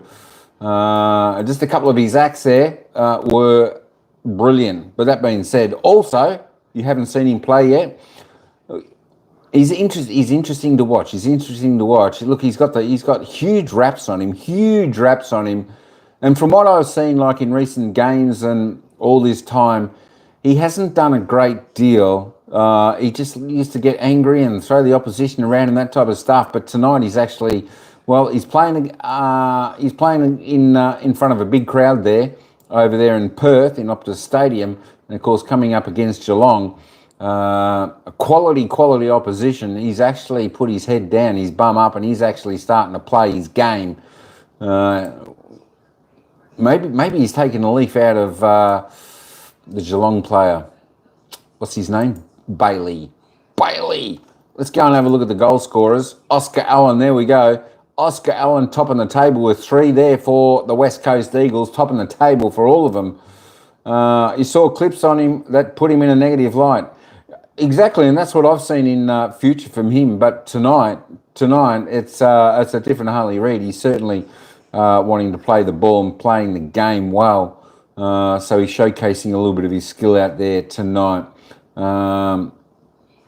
But the play went for goals and missed, and I found that bad. Liam, yeah, that was the one where I think Oscar Allen was open in the forwards in the goal square, but I don't think the player turned around in time or quick enough to look. Yeah, he should have taken that mark and quickly sort of went back and had a bit of a peek. If he had had a peek, he would have chipped it over to Oscar Allen and it would have been a certain goal there.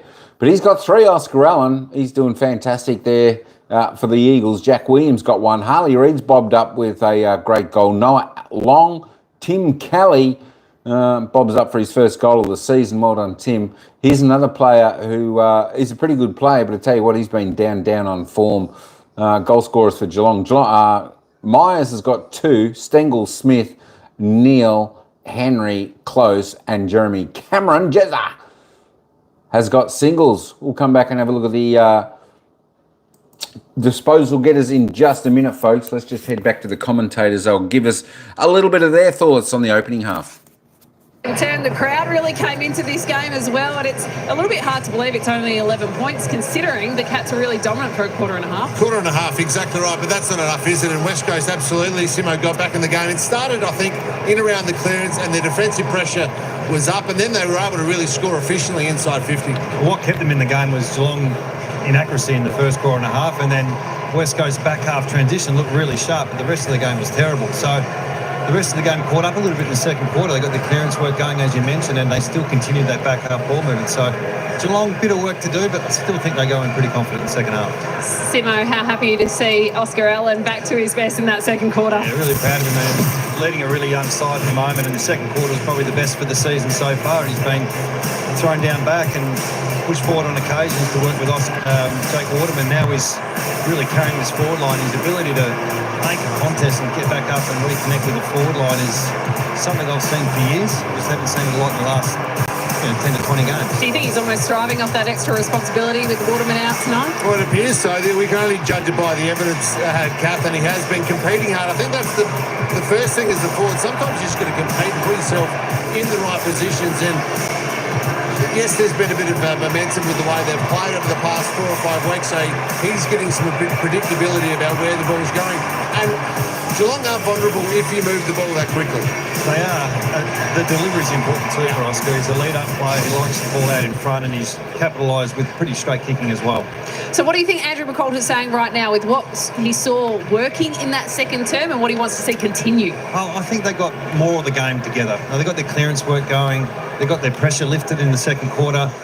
Inside 50s, I think it was 15 or 16 inside 50s. So they have had supply the last 5 or 6 weeks, and that's what they got in the second quarter. I just wonder if they've looked like they were switching the ball a little bit more and trying to own the ball a little bit more as well late in that second term. So I just wonder if it's like, hey, if we keep playing straight line and fast, we're going to get scored against. Maybe we just control a little bit more, because when this works, it looks great, but and they did it on this occasion. But I reckon there might just be a little bit more hate to we control the ball a bit. A little bit of take what they give you. I mean, this is what they've trained all pre-season. The first drill they would have done, the moment short, get the ball going, get some front half turnovers and score. There's more to put it than just that. And Geelong are the masters at changing gears, and halfway through the second quarter, they did start to put the ball around a little bit, find some uncontested marks, get some connections. You see the Geelong defenders drop off a little bit with the speed. That's the brand of footy exactly you talked about, though. The forward handball, to keep the ball in motion. It was to their disadvantage at times in the first quarter, but when it works, it looks really good. Well, you're looking for an identity, aren't you? We're in a young side, and what's our DNA? They're top 5 for forward handballs, just like Collingwood and GWS and Gold Coast. It's Damien Hardwick's DNA. And that's the way McCall has taught the players over the course of pre-season. So there's some positives to take out of this game no matter what. And he'd be happy with that, wouldn't he? The work just sent a clearance. Well, we talked about it, didn't we? So Geelong, pretty good in the first quarter, but what they were able to do was score heavily. They kicked 3 goals, the Cats, in the first quarter from clearance. The West Coast were nowhere near it. But you can see how important it is because it gives you territory, it gives you field position, and then you can build your defence behind that. So a really strong performance from West Coast. And now it is question back to Chris Scott and his coaching staff at half-time. Well, their DNA at the moment is get the ball in the front half, force pressure, get their smalls. They're one too many smalls for West Coast talls. You know, they've got some real talent up there, and when the ball hits the deck, they look really dangerous. How have we not spoken about Bailey Smith too? Shout out to him, 25 disposals and a goal, and it's only half time. But we need to head into the newsroom. We'll bring in David Zeta. Zeta, bring us up to speed with the Sunday action. What happened in Alice Springs? Well, for the first time in 6 years, the Saints have exercised their demons. They have defeated the D's for the first time since 2019, and it was in Alice Springs. So they burst out of the blocks. They kicked 6 first quarter goals. The second half, the D's did charge, but they kicked 1 goal and 12 behind. So it was a 28-point win to the Saints. And Ross Lyon, well, he said on the eve of the season, you're not a serious footy club if you sell home games interstate. So it's extra stinging for the D's to lose to Ross Lyon's men. He, of course, happy to snap a 3-game losing streak. Simon Goodwin bitterly disappointed with the inaccuracy of his side, particularly in that second half. Here's both of them speaking after the match. For us, it was about improvement today. We're coming to improve. We felt we improved. They've improved their football, so it just went our way today. We go to the bye feeling good about ourselves, but we've got a lot of hard work to do.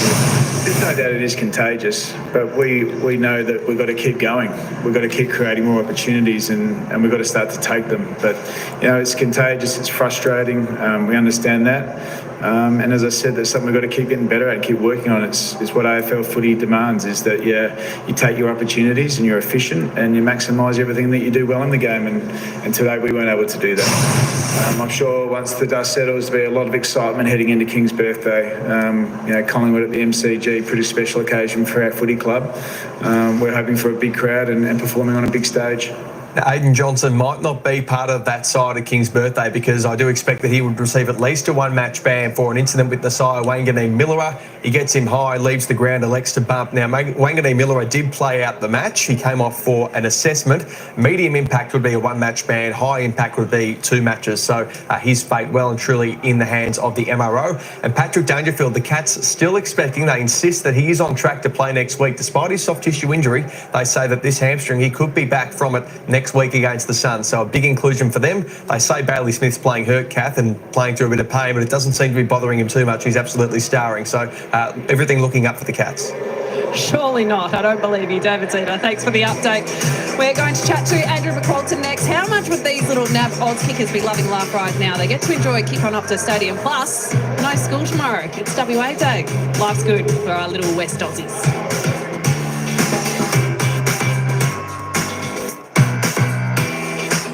All right, let's get back to the player stats. That was just a little bit of news there. Of course, as you heard, St Kilda defeated Melbourne today. Melbourne just loved kicking the behinds today. That was a fascinating game. Did well. Bailey Smith tops the table. Have a look at this. 25 disposals up until half time. He's on track for 50, the magical 50. Had 15 in the opening term. 10 in the second, 17 kicks, 8 handballs, 5 marks, 5 clearances, 1 goal, 1. Bailey Smith, so far, best on ground is Bailey Smith. He's having an absolute cracking game. Maxie Holmes covering some metres out there tonight. 18 touches for the Catters. For the West Coast Eagles, the top of the table, Tim Kelly, Liam Duggan, Liam Baker, 13, 12 disposals. Behind Bailey Smith, although it's hard to anyone to have 25 up getting close to him. Tyson Stengle going well on 12. Harley Reid, as we were saying before, Mark, great to see Harley Reid doing some good stuff out on the ground today. He's had 11 touches. Sometimes that's what he has for the game, so it's good to see him and doing positive things out there. 3 kicks, 8 handballs. He's had 3 tackles, 4 clearances, and kicked that beautiful goal. Let's just say I'm happy to see him doing well because he's an exciting player to watch with all these raps on him. Graham Miers going well, 10 kicks there, 10 disposals there for the Catters, 9 kicks with a couple of goals. Tommy Stewart, the 9 touches down back for the Catters. Let's keep rolling down. Elijah Hewitt, 8. Noah Long, 8. Ryan Murray, 8. All for the Eagles. Jack Henry on 7. Dempsey on 7. Liam Ryan, I'd like to see this young man get up and rolling. He's just had the 6 so far, but he's exciting to watch when he gets up and brings a little bit of magic to into the game. 4 and 2 he's had with 1 clearance. Sam DeConing just the 6 touches. Oscar Allen, I tell you what, he's looking dangerous down forward. 6 touches, 4 kicks, kicked 3 goals. Tell you what, if he gets the ball, he's accurate. Give him a shot. It'd be nice. Jeremy Cameron, tell you what, they've been well held tonight, game board, don't you think? He's only had 5 touches, 4 kicks. He's just kicked 1 goal. Might need him to be floating a little bit more up the ground or even put him back down. Just swap him around a little bit. I do like when he rose up and down. There we go. There is your... Let me just have a look at the Jack Henry it was. Jack Henry. How's Jack Henry going? We just came to Jack Henry playing his 150th. There we go. Jack Henry for his 150th. 7 touches, 5 kicks, 2 handballs, 3 marks. Team stats. Let's have a quick look at the team stats. Liam Ryan should go back to his prime time. Tell you what, I've seen a couple of his games this year he's played, and tell you what, he can certainly come alight when he does. It's just a shame that he's not getting a great deal at the play at the moment. There's only 2 disposals overall. The difference between these teams, it's a Cats by 2. Cats kicking more, Eagles handballing more, that transition. Inside 50s, both teams getting plenty of it. 26 to the Eagles, 9 scoring shots. Scoring once every 3 times, going inside forward 50. And of course, the Catters are doing extremely well there. 28 inside 50s, 15 scoring shots. So they are going better than 1 in 2. Free kicks. There we go, 6 to 10. The Cats getting the favours there. Of course, normally it's the home team, but it's 10 to 6 in the free kick. Efficiency inside 50. That's fantastic there for the Catters at 64%. That's really good. The Eagles winning in the hit-outs, 22-18. Clearances, 19-17. Eagles winning in hit-outs, clearances, and stoppage clearances, 12-8. Cats, though, centre clearances, 9-7. Bailey Smith doing a bit of the damage there. Contested possessions, well, there we go. As I was saying, it's a fantastic game. Pretty contested game. 63, 68. Only 5 the difference. 1 the difference in uncontested. Neither side allowing the opposition to get those easy kicks, easy chips over and occupy the ball for too much. Turnovers, well, 37-32. The Eagles just 5 more. It was a bit of the pressure early on that the Cats were bringing, but they've lifted. The Eagles have lifted. They have lifted somewhat, and we are in for a ring-a-ding-ding second half here. The Cats, their type of style, 50-31. Marks inside 50, 5-8. Well, both teams going pretty much on season average, which is good. And good to see both teams getting inside 50 marks there. Contested marks, Cats a little bit stronger there. We'll have a look and see if the Eagles can actually get a few on the board after the game. Hopefully they can be good in that contested mark. Tackles, both teams tackling pretty well, 32-35. Ringing the $40 for me, Eagles. Go Eddie G. The free kicks, tackles inside 50. 11, the Cats. Look, the Cats are always strong in this area. You can see their season average, nearly 15.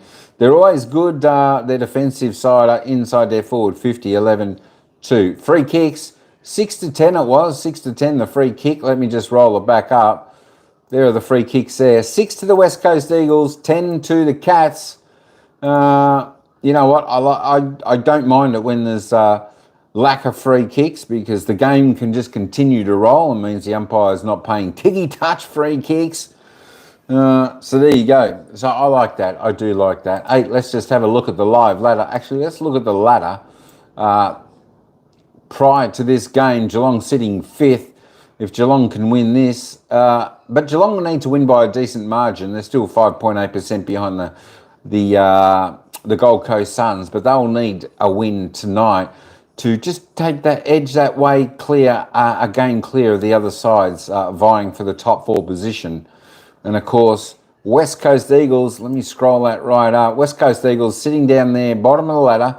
They're pretty strong because they're holding everyone up, played 11. Just won 1, lost 10 games. I'll tell you what, tonight they're playing like a side that should have won a few games already this season. But I turn that live ladder on, and there we go. 122, they've only picked up 0.1%, being such a small margin. But the carrot for the Cats is they'll go a game clear of the Hawks, Giants and Freo with that percentage. So that is important. Who's third on the ladder? The Adelaide Crows are third on the ladder. Mark, if you have a look up here, Collingwood sits on top of the ladder. Collingwood, the mighty Magpies, sitting on top. They are half a game clear on top of the ladder. Brisbane Lions sitting second on 38 because Brisbane Lions had that draw with North Melbourne. Sitting third are the Adelaide Crows on the ladder at the moment. Gold Coast Suns sitting fourth. Now, we just remember the Gold Coast Suns, they do have a game in hand. Them and Essendon, Gold Coast and Essendon, they still have an extra game to play. Due to the cyclone, I think it was in opening round, they couldn't play. So they're going to play that later on in the season at some stage. Still not sure when. That's why it's important for, the top sides like Collingwood, Brisbane, Adelaide, Geelong, if they're the teams vying to have that extra win. Hey, that's enough of me talking. We're going to get back down to the action. The bounce of the ball is about to commence. It's the Cats by 11 points. They're going great. They play Melbourne next Monday week, King's birthday. It's going to be a ripper. Let's get back to the action. Played against the Eagles much. It's just the 4th meeting between these sides at this venue. As we are underway, third quarter, Eagles and Cats. WA Day long weekend footy on a Sunday night as they pile in on top to get things underway. Let's just take it out. The kick goes to half forward. Bouncing footy. Edwards in there. Won it well against Neil. Through to Baker. Over the top of the fingertips of Dempsey. Graham missed the handball though. Jimby there to mop it up. And the ball chipped to the wing. And Hoff can take the footy. Keep an eye on the teams. Any injury concerns out of the first half as the kick is going to go long. Allen attacked it. Knocked it down at the spill. Graham dispossessed in the tackle and caught holding the ball. Manor will take it. And this is where the Cats have looked so good tonight with a run and a bounce. It's Miers who can feed it to Holmes, who gained so many metres with that one. He'll be disappointed with a little fumble with a wry smile as it goes over the boundary line. Yeah, we'll keep an eye on Liam Ryan. He looks like he might be in trouble. Kath will have the latest for us there, but Holmes, we talked about how good he was in that second term and how many metres gained. He's been outstanding tonight. In the ruck, it's ours. We'll win it forward. Dempsey quickly on the boot. And it's wide into the pocket. Cameron almost. You touch it inside the field of play. He did. We'll get a boundary throw in. Yeah, it's a good matchup, that one at the moment. Cameron not having a huge influence on the game, and Jinby right there with him. Jinby's such a great athlete, so would have him for strength and pace, or certainly running a capacity. I think Geelong have taken him deep for the most of the night to try and expose a mismatch with the weight, but he's done a good job. Kicked one early, Cameron, but not too much since then. Ball knocked away. Miers around the corner. Bounce was trapped by Jaden Hunt. Way now to Jinby. Long kick to half-back to Koning, and he juggles it over the boundary. Danger for West Coast. You've got Brock on Stengle at the moment, so there's extra tall in West Coast back line and an extra small in Geelong's forward line, and it's a little bit risky if he gets in there quick. It was quieter in that second term, Stengle, by virtue of the fact that he didn't really get much of the ball down there, but he started the game on fire. Kath. Maybe not Kath. We'll come back. My apologies. To Kath shortly as the ball is knocked down. Away Holmes. And a kick forward. Baker with courage back. That is terrific, putting his body on the line. Dangerous stuff, but he won the footy, Graham there, but only as far as Atkins.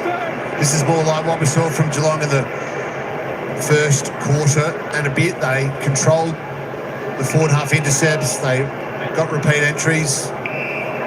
Just didn't really hit the scoreboard as much as they would have liked. We'll hit up to Miers, who loves to connect, and he does that, but Stengle dropped the mark off the chest.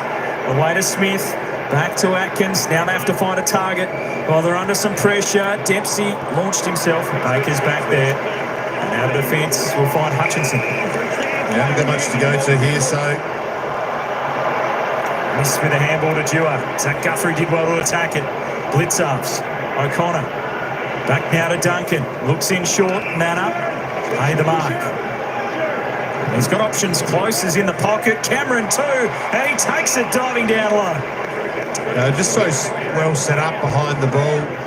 They concertinaed across to outnumber West Coast on this near side, and it sort of forced the handball that crowded the turnover. And look at that for a slips catch. Absolute beauty. It did force the turnover, but it was a composed possession opportunity. Took a mark and decided to play him with a handball where I think it's just the style of play they're chasing, so Cameron gets a chance to make them pay. Jeremy Cameron will go the drop punt or open up the angle. He's been so good through his career from working the footy from near the boundary through the goals, but that one hangs out to the left. Spend a lot of your summer trying to train transition from the back pocket. Quite often it's get to the shoulder, get to that top of the 50 mark, and then you can activate. Just a cork for Liam Ryan, guys, so he's fine. Should see him back out there shortly. Liam Ryan started this third quarter on the bench. Kick long. Jack Williams used the body well to get it to Hewitt. And the run, Noah Long went past it under some heavy pressure. Hutchinson tackled. Hold it up. A bit of an arm wrestle to start this third quarter. Margin 12. Bailey Smith under heavy pressure, not able to get a clean disposal away. Baker to Duggan, stabs the pass, searching for Hewitt, but it was too wide, and over and out. This is an opportunity for West Coast to get an entry with some density, opportunity to lock in their front half. Clearance has been better in the second quarter. Great view of that boundary throw-in is it's knocked down though to Manna, and just scrambles a kick forward. Neal taken in a good tackle by Edwards. Good battle between those two, and we'll get a ball up. It's really halfway through that first term. Since then, it's been really even if you look at most of the key stats. Really, it's a challenge to Geelong now. Can they step up a gear or two? Miers on the boot. Bounce will be important. Jinby knocked it away from Cameron. Smith in there first. Couldn't control it. Marek. Missed Dewar. Now he's tackled well. Just that skill execution. Put him on the back foot. Dewar across half-back. Simo, you spent some time with him. He always possessed some nice skills. Yeah, he does. His craft as a forward and transition up to the wing. They might have made a bit of a change tonight. They put him down back, and Marek's playing on the wing at the moment. So Hewitt aggressively through the middle. Stewart reads it so well. Knocked it down for Duncan. This is where they can slice back going the other way. Smith on the burst. High ball in. Cameron out the back. Jinby did so well, and he forced it over the line. Great recovery from the Eagles defender. He's been busy, hasn't he? And he hasn't really lost the one-on-one. There's obviously a great mark and transition before to Cameron, but he's doing really well. Yeah, he's the doing really well. player at West Coast at the moment. He's keeping up with speed and endurance. It's just the smarts he's still learning. Cameron 5 centimetres taller than Jinby. Did well to get back and send that one through. They had open space in that 50. Kick Marek in front. Spilled it though, and might have hurt himself on the landing. De Koning sends it back in, one-on-one again. Cameron, Jinby again able to spoil away. Cameron not happy, thought he deserved a free. Cole to half-back, Brockman. He just waits for an option. Changed his mind a few times and found Dewar. It's that sort of one-on-one where Jinby actually looks very comfortable on Cameron. It's sometimes when it's out and open play that he looks slightly vulnerable. One-on-one, he's very sound behind the ball. Marek back to his feet. Brooks trying to show some run a couple of times, but The kick, a costly turnover. DeConing, back the other way they go, the Cats. Just haven't been able to punish them in this quarter on that turnover. Cameron leading in short is denied. Stengle goes more central and finds Manor. When you turn the ball over like that, in that area of the ground, you are so vulnerable behind the ball. Stengle, I've seen that a couple of times, particularly in the first quarter, where he was just sweating on a mistake from West Coast and then he was off to the races. Here's this one-on-one. Chimpy's looked, we talked about, was it high? I don't think so. I think he's looked really good behind the ball. Cameron was happy about that one. Maybe a bit of mayo on it, but it's been a really good one-on-one battle that all night. Sean Manor, 11 goals for the season. He's kicked multiples in 3 of his last 4 games. He's in some good form, and he sends that one sailing through. Unfortunately, that started with Brock, and he's got a direct match-up at the moment with Stengle and turn over in a bad position. Very vulnerable. What Geelong are #1 in the competition at is finding a mark inside 50 and converting into a score. So look at the white and blue jumpers there as compared to the black and yellow tonight that West Coast are sporting. It's just not the right kick, not the right option. He's a young player, Sandy Brock, and he's shown a lot of dash, and it's just when you turn it over there, particularly it's off a fast play, you're just going to get scored against, and they do so well, the Cats, in doing exactly that. Black and gold jumpers have, not the canary yellow. Australian gold, my friend. WA Day colours. The Eagles are wearing WA State colours tonight with their jumpers. Big goal there for the Cats. Is out of the middle. They'll win it out of the centre, and Holmes, who's given them so much drive. The short pass. Manor was paid the mark, and then they've got options everywhere. Ollie Henry. They sliced and diced out of the middle. Well, they're very good at this in the first term, Simo, the centre square work, but West Coast, to the credit's been outstanding after about halfway through the first term in that area. It's starting to get in their favour, though. Henry around the corner, kicks his second, and the Cats kick 2 quick ones. Yeah, so 11-7 out of the centre square bounce, and when you get that type of delivery in the forward line, you are going to score.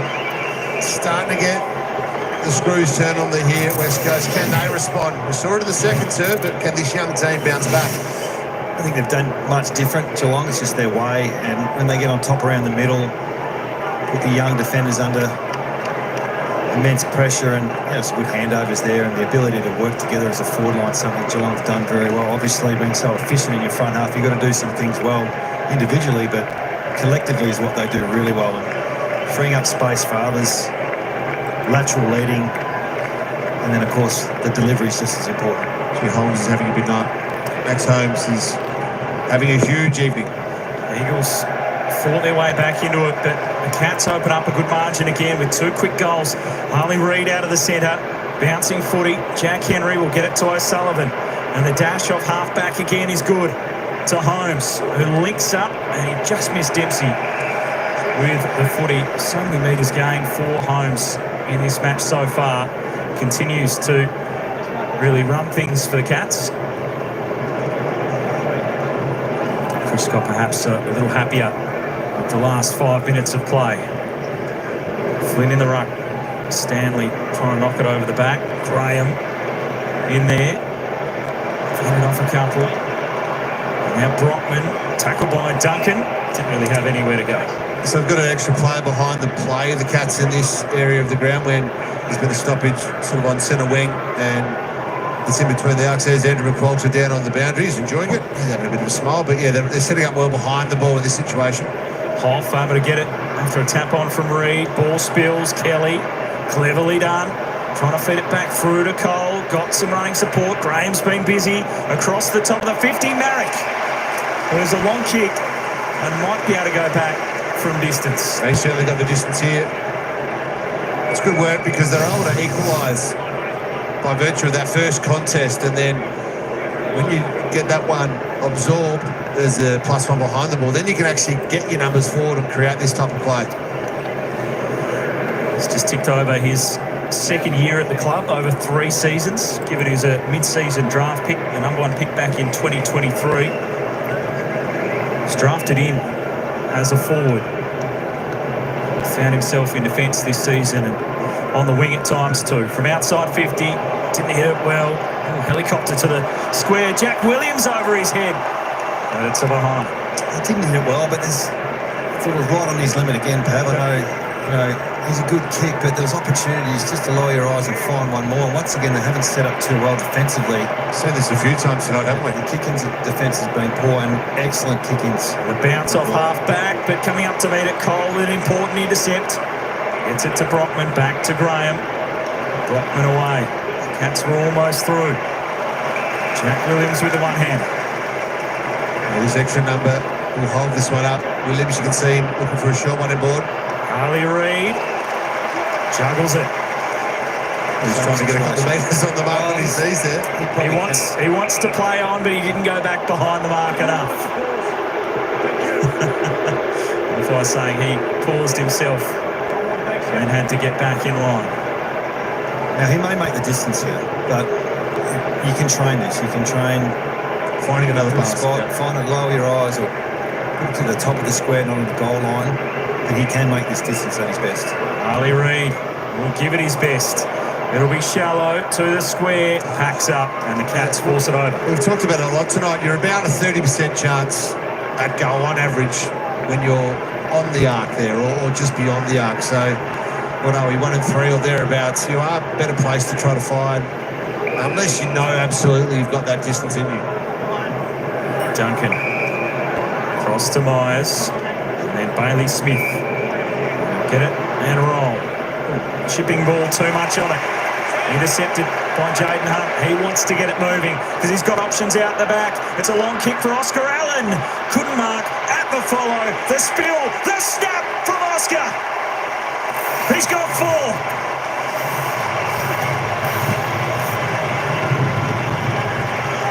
Great awareness there from, I think it was Hunt. Yep.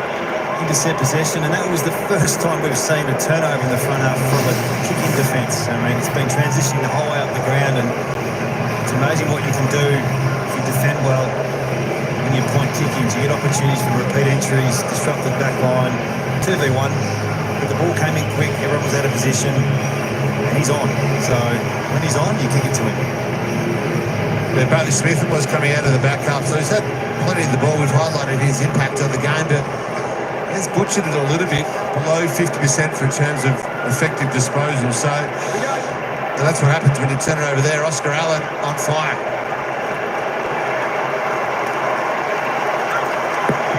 The crowd making some noise again. Holding free kick goes the Eagles' way out of the middle.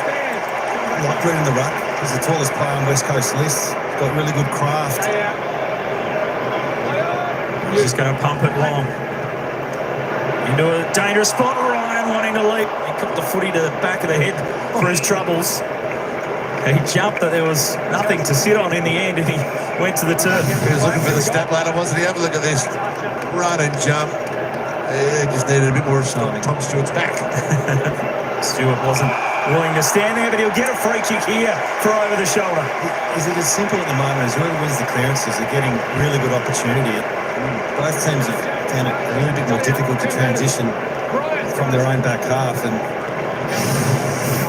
so important, repeat stoppage, and that was there. It was a free kick. Sometimes Liam tends to drop the knees every now and then, but he did it again there, but it's a free kick nonetheless. Just slipped over, Pav. But knees. It's there though. It's the 13 goals in 16 games last year. He's got it a goal a game this season, Liam Ryan. They want one here. It's tight. It just sneaks home. The Eagles respond. The margin back to 11. Same it was at the half. Yeah, you can see what it means to the Eagles players. They know they're in a game here. It's been a tremendous fight back. So there's the leap to begin. Just misses Tom Stewart's back, or misses by a long way, but then they get a repeat stoppage because of the fact they get it out of the centre square. He falls down, Tom Stewart goes high, and he goes back and kicks a goal. Sometimes footy can be simple. It can, and the centre bounce mentioned earlier about young Reid in the ruck, and he's going against Stanley, who's not the top echelon of ruckman in the competition. So there is opportunity here. Tim Kelly's now on ball, which is another change. Done that the last few weeks with the second half. They inject him into on ball. We know where he can do it his best. Great passion from Liam Ryan, who's one out in the goal square. Which way will the clearance go? It's having a big say in the game. Archer Reid hands to it. Stanley. Mullen burrowed in. Reid with a good tackle, but an equally good handball to get it to Miers. The kick inside 50. It just went past Neil. And the Eagles see it over and out.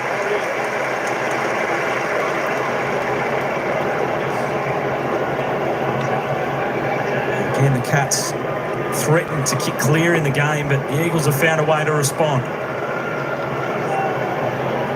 2 more inside 50s in this term to the Cats, but the exact same score kicked. All knocked down by Archer Reid. Baker in and under.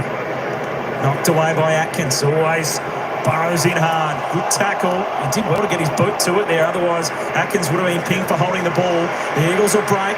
Hutchinson with some dash. Ran into trouble. Humphries has got him. Great tackle. And Lawson Humphries, who once upon a time was an Eagles Academy player, but added to himself that he wasn't ready at that time. Didn't put the work in to get selected. Ball knocked down. Handball away. Cole, Dewar, Baker. And that one at half. Having a night. Oscar Allen. The footy is finding him. Baker out of defence. Jaden Hunt. Dewar, Baker. Up the line they go. Ryan was there. Good spoil by Stewart. Hewitt knocked it on. Graham at the 50. Miers cut across importantly. Long and important touch. Graham there crunched. He did well to stand up to it. Got the handball away. And it's over and out. Right now, this style of game is suited to West Coast. There's a couple of players a bit sore after that big clash. It is. Yeah, you're right. I mean, it wasn't early on. It was too helter-skelter, but the sting's gone out of the game a little bit. So when West Coast turn it on, they do break through. It's threatening, don't they? Good arms in the ruck. Ryan flashing past. Off. Jaden Hunt ran himself into trouble. Just got his shoe to it. Punched on by Duggan. Stewart's there, and he'll just take the tackle and hold it up again. Geelong needs some of their leaders to step up now. The pressure's on. Haven't seen a lot of Stewart all night. Smith's gone a little bit quiet. Cameron hasn't really done much. Left up to too few at the moment. And Blitzard's had a very quiet night as well. Neither ruck got at it. They both blocked each other. There he is. Waiting to see which way the free kick was going. I think it was there. Williams didn't face the football.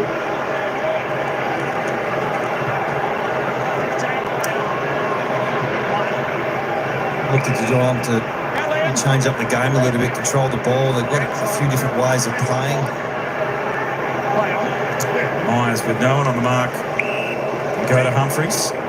You know, they would have given that handball in the first quarter. Now they decide just to spot kick their way up the ground, which can be very frustrating if you want the game with speed. Out to Mullen. Now to Coney. They can chip their way up the field with precision to get to Manor, who just can turn inside. Hoffa committed. Manor in short but missed Neil. Cole takes them on. You won't get past Atkins. Best tackler in the AFL this season. And he wins the footy. He'll go wide to the pocket. Dempsey's there. Hutchinson spoil. Now Brockman. Go back to Dewar. By hand they try to escape. Cole flicked it away. Humphries was trying to take it. So this handball's all around the ground on a free kick, but it'll certainly be a boundary throw. A little sloppy from both teams, just with skill, disposal and error, but the pressure is up, so you can understand that being the case. Here's an opportunity for the Cats, though. They haven't had many of these situations. They're a very good forward 50 stoppage team. Stanley and Archer Reid. Hewitt cleanly done. Blast the footy to the wing. Jack Henry will swallow it up. Good craft then from Henry. Reliable defender. Game 150 tonight. O'Connor to Holmes. Go sideways. From a coaching point of view, if you're West Coast, you'd be sending out a message to deny these little uncontested marks. Going to Guthrie. And Now go long into the pocket. Stanley resting down there. Cole helped out from the side. And it will spill over the boundary. Yeah, 73 marks to 41. So you can see the contrasting styles. And you're right, if you're Andrew McQualter down there at the bench, you're just having a quick word and saying, okay, let's get up and stop, press a bit more. Then we get our speed from turnover. 11-point margin. Very even in this third quarter. Cole after it. Spills out. Hoff on the boot. Blitzarv's in a good spot. Knocked it down. Harley Reid was there. Miers feeds it back to O'Connor. And look forward again. Well taken by Mullen. He'll go short. Now Manor. Seen a lot of these tonight, right on the arc. Are they looking for another short one? Not many have done much other than just have a shot and it's touched on the line. And this might be different, but I've seen Geelong in a better space previous weeks where they have found that short one, as we see. Another one, and Miers will take it. And again, he's not that much closer to goal than what Manor was. Half a metre closer, but yes. Straighter. Look for the same here. Yeah. Options everywhere. He's the one that can find a precise kick to a target when required. The lead was on from Stanley. Goes shorter instead. Stengle was there, just over his fingers. It was on as well. It's a set play, obviously. You can see Stengle just timed his lead perfectly, just carried over the back. Most of the time, Miers will hit that kick just a little bit too much on it that time. Back for Edwards. Eagles have an extra number on the wing. Flynn is there. Good body work from O'Sullivan to then go back in and win it. He shoveled it over the boundary. And a boundary throw-in. He's a good player, O'Sullivan, isn't he? He's that number there and forced Matt Flynn into his teammate. There wasn't any sort of shepherd or block from the Eagles. Here's the tag. We've seen it pretty much after halfway through that second term. Off to Bailey Smith. There's 4 disposals this quarter for Smith. Stanley took it out of the ruck. Away to Manor. Great tackle, Baker. Leading the way. 21, now 22 disposals, the most for the Eagles. And a gutsy tackle there. He releases with a kick to Hutchinson. Free-flowing footy through the middle of Optus Stadium. Kick inside 50 was poor. And Stewart always well organised.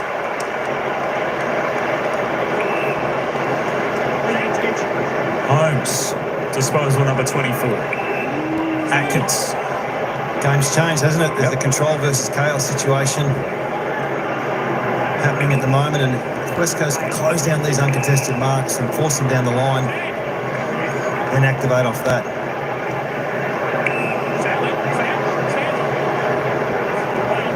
O'Connor. Send it long. Spotted Humphreys. He gets a good launch at the footy. Kick was to his advantage. Now Smith with some overlap run. Bombs a high ball in. He wants Cameron. Punched away by Edwards. Ollie Henry. Baker. Fleet of foot. Great step to get out of defence. Away to Dewar. Now Marrick to half-back. It's a 3-on-1 in favour of the Cats. Opposed to Harley Reid. And the Cats' numbers will win the day. Holmes retreats back to Atkins. Trying to find that last connection piece. It's just a dump kick, a high ball inside 50. Edwards the double fist. Flynn was tackled by Stengle. Knocked the footy loose. Neal kept it alive. Cats pressing. Holmes over the top. Stengle from the boundary. Could he from there? Into the behind post. Out of bounds on the full. He caught it really well, perhaps, because Geelong are controlling the ball, but they just can't get that to that launch pad area where they're finding one. As in a pass inside 50, about 20 or 30 metres out from goal. Great nutmeg handle there from Duncan. Slipped it through the legs. Experience there. Well, what it's doing is it's allowing West Coast to fall back and clog up their back half. So it's a bit of a messy game at the moment. Got an extra number here. Flynn, number to mark. Averaging 4 a game, a high through his career to this point. Back for Duggan. And they're going to get through the corridor. Geelong very well set up there. You can see from your picture all the blue and... Well, they've got Oscar Allen behind the play. There's 2 minutes to go. I think this is a distinct change in mode from West Coast now. They're happy to concede a stoppage, control the ball themselves and ice out the last minute and a half, which is always hard to do. Oscar Allen was all the way at full back. She spotted Simo now. Hewitt has to play on. Flynn's down the line. Off his hands. Reid stayed in play. Stewart can take it away. Guthrie. Different intentions from these two sides approaching three-quarter time. The Cats wanted to go. The Eagles win it back, though. Hewitt's kick, a wobbler. Flynn! Over the top. Didn't get much hang time, but he put the knee through it. That looked good. A minute to play and a chance for West Coast to go forward. Graham will hold it, though. The bench will be right there telling him exactly how long he's left. He had a look at the sign as well. His left shoulder. That's why he's holding the ball up down the line here. Graham to the contest. Flynn drifts in again. A marking machine. Ball on string. And now he can't make the distance. He wants to time this. Yeah, he's just going to take the 30 seconds off the clock, isn't he? And maybe have a Time ping square.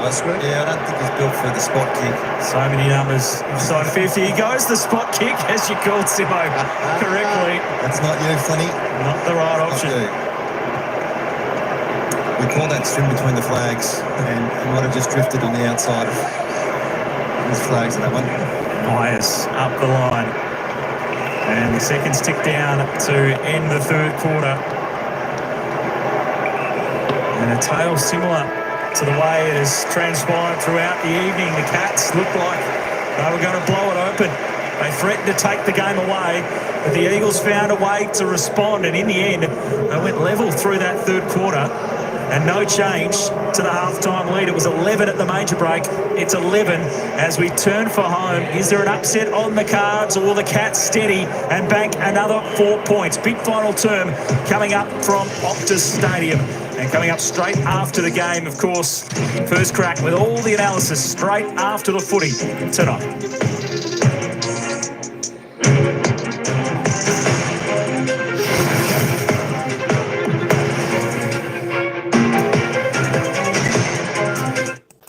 Well, what do you reckon, folks? Who's going to take this game out? Let's have a little bit of a look at the poll. ADG's hoping West Coast get up. 64% saying Geelong. Still 36% saying the West Coast Eagles. It's 1 quarter each and a tie. 2 goals, 2 for both teams in that third quarter. I tell you what, Geelong just can't get away from West Coast. Hey, Mike, a Basic English. How you going, brother? What's happening? Good to see you. Good to see you. Good to see you. Basic English. Long time no see. Tell you what, if you want to go and listen to a fantastic singer, head on over to a Basic English. You'll hear some fantastic singing over there. The gang came in. G'day, g'day. Welcome in. Absolutely. You're spot on, Eddie. Great effort, the Eagles. I tell you what, the Eagles are pressing. I'm going all right. I'm not going too bad. Although today is the first day of winter here in Melbourne. 10 degrees here at the moment, so it's a little bit chilly. Yeah, this is how I've been doing my lives lately. So I still get to have a little bit of a chit chat to everyone, etc. like that. But going all right. But I tell you what, the West Coast Eagles going all right. They've got the eye of the eagle implanted in this game. The experience of the Cats, though, this is the only thing that might get them over the line.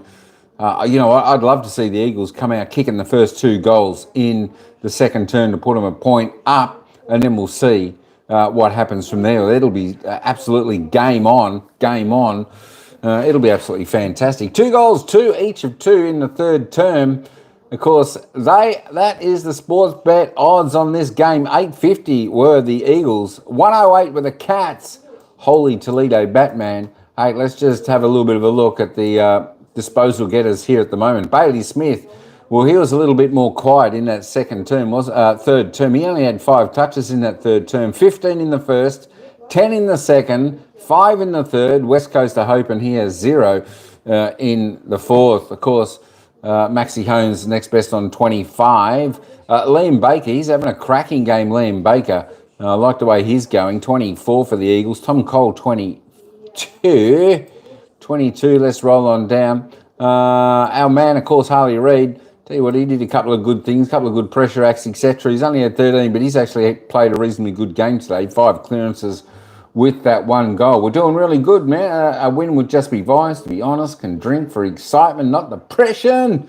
JJ, tell you what, I hope the Eagles get up. I hope none of the Cats fans are listening, but it'd be fantastic.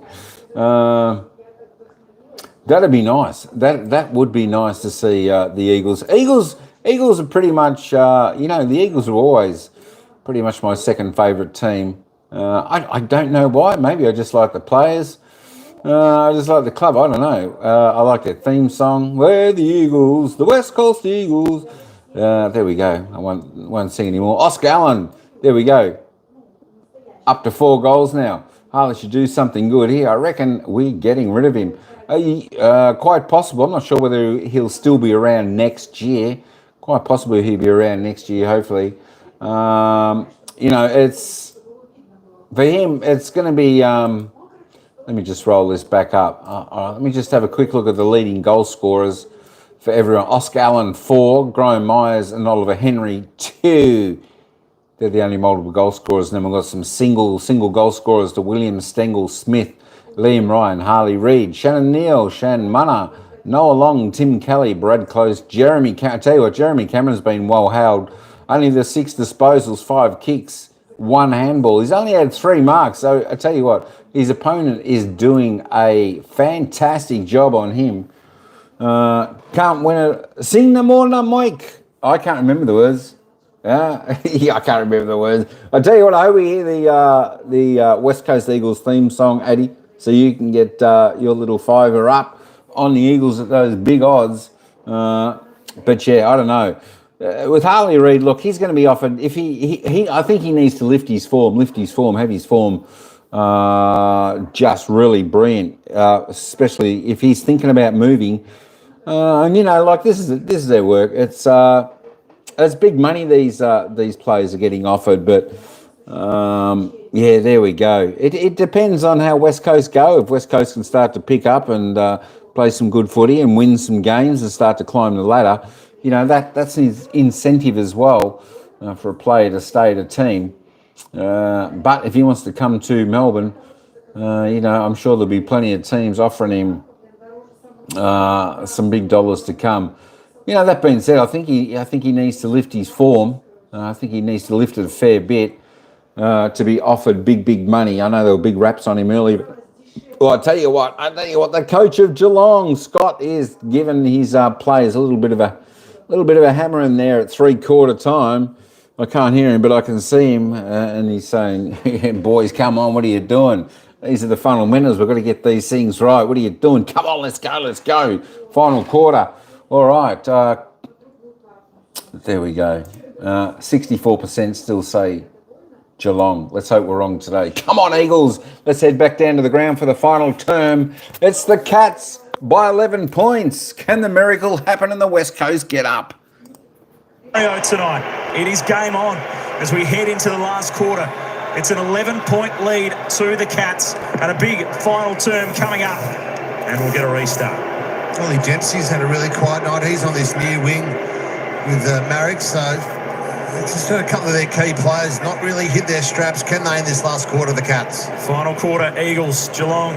WA Day long weekend footy from Optus Stadium is out of the middle. Up to meet it was Hutchinson, who's taking on a couple of tacklers. Smith was good. He forced the turnover. O'Sullivan to Holmes, to Miers, back to Holmes again. They just missed that connection piece.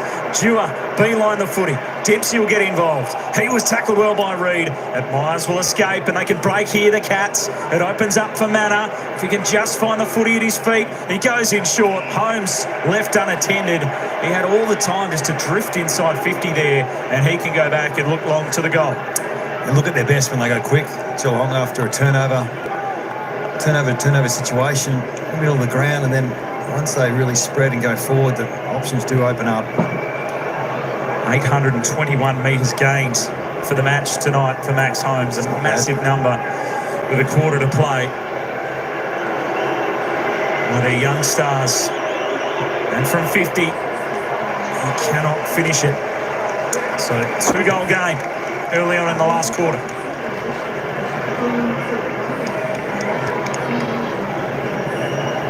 Bailey Smith had 25 touches in the first half. Up to 30, so that tag with Hoff has certainly made an impact, perhaps. Being more restricted in that third term.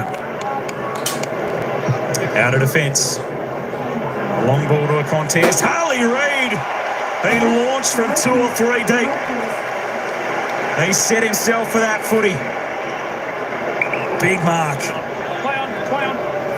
Yours. And a kick up. Hewitt couldn't mark it, but he knocked it on pretty cleverly in the end. Hutchinson to Marrick, the two mid-season draftees combined. Archer Reid there. The Cats spoil each other. Feeling the pressure of that footy going in quickly, and it'll be over and out. Yeah, we should have gone for the mark. Hewitt, clever knock on. Probably should have gone for that grab, but That's not bad, is it? it is. Yeah, you should have given the licence to jump at the ball like that. Everyone wanted it. And Harley came up with it. Ball knocked down. Hewitt bursting through the stoppage on the boot. Elijah Hewitt kicks a brilliant goal. The power and the precision from the stoppage. Well, maybe he was fired up at the fact he didn't necessarily go for that mark on centre wing, and therefore you'll have to make amends because that is so clean from the stoppage, and the ability to get that from his hands down to his foot. Let's have a look. He comes flying through here. Is he on Smith? Yeah, he is. That's not great defending from Bailey Smith. In fact, that's really poor defending. But what about that? From the pick-up and the ability to kick that goal is first class. He's done that from day one at pre-season. He's got power and strength, you would believe. One of the strongest in the gym. Haven't seen him too often on field be able to display that. But for a young player to do that, it's such an important part of the game. And after, he probably could have done a bit better on the wing there. When you get those wrong sometimes, but to follow up like he did shows a lot about his character. The challenge back to Bailey Smith now. Kick in it now. Final quarter. Bailey Smith responds with a clearance out of the middle. High ball. Duggan knocked it down. Manor attacked it. He forced it forward. Stengle, great pick-up. Tackle by Baker. And holding the ball the call. Didn't get a handball away.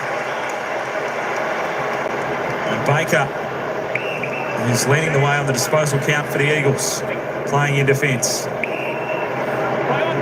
Edwards out to half-back. The Eagles sensing one of the biggest upsets of the season. The kick long off the hands of Stewart. Harley Reid wanted to fend, and he just got rid of O'Connor in time. Did it fend high. He still won the footy. Got it to Duggan. The crowd sensing that something's building.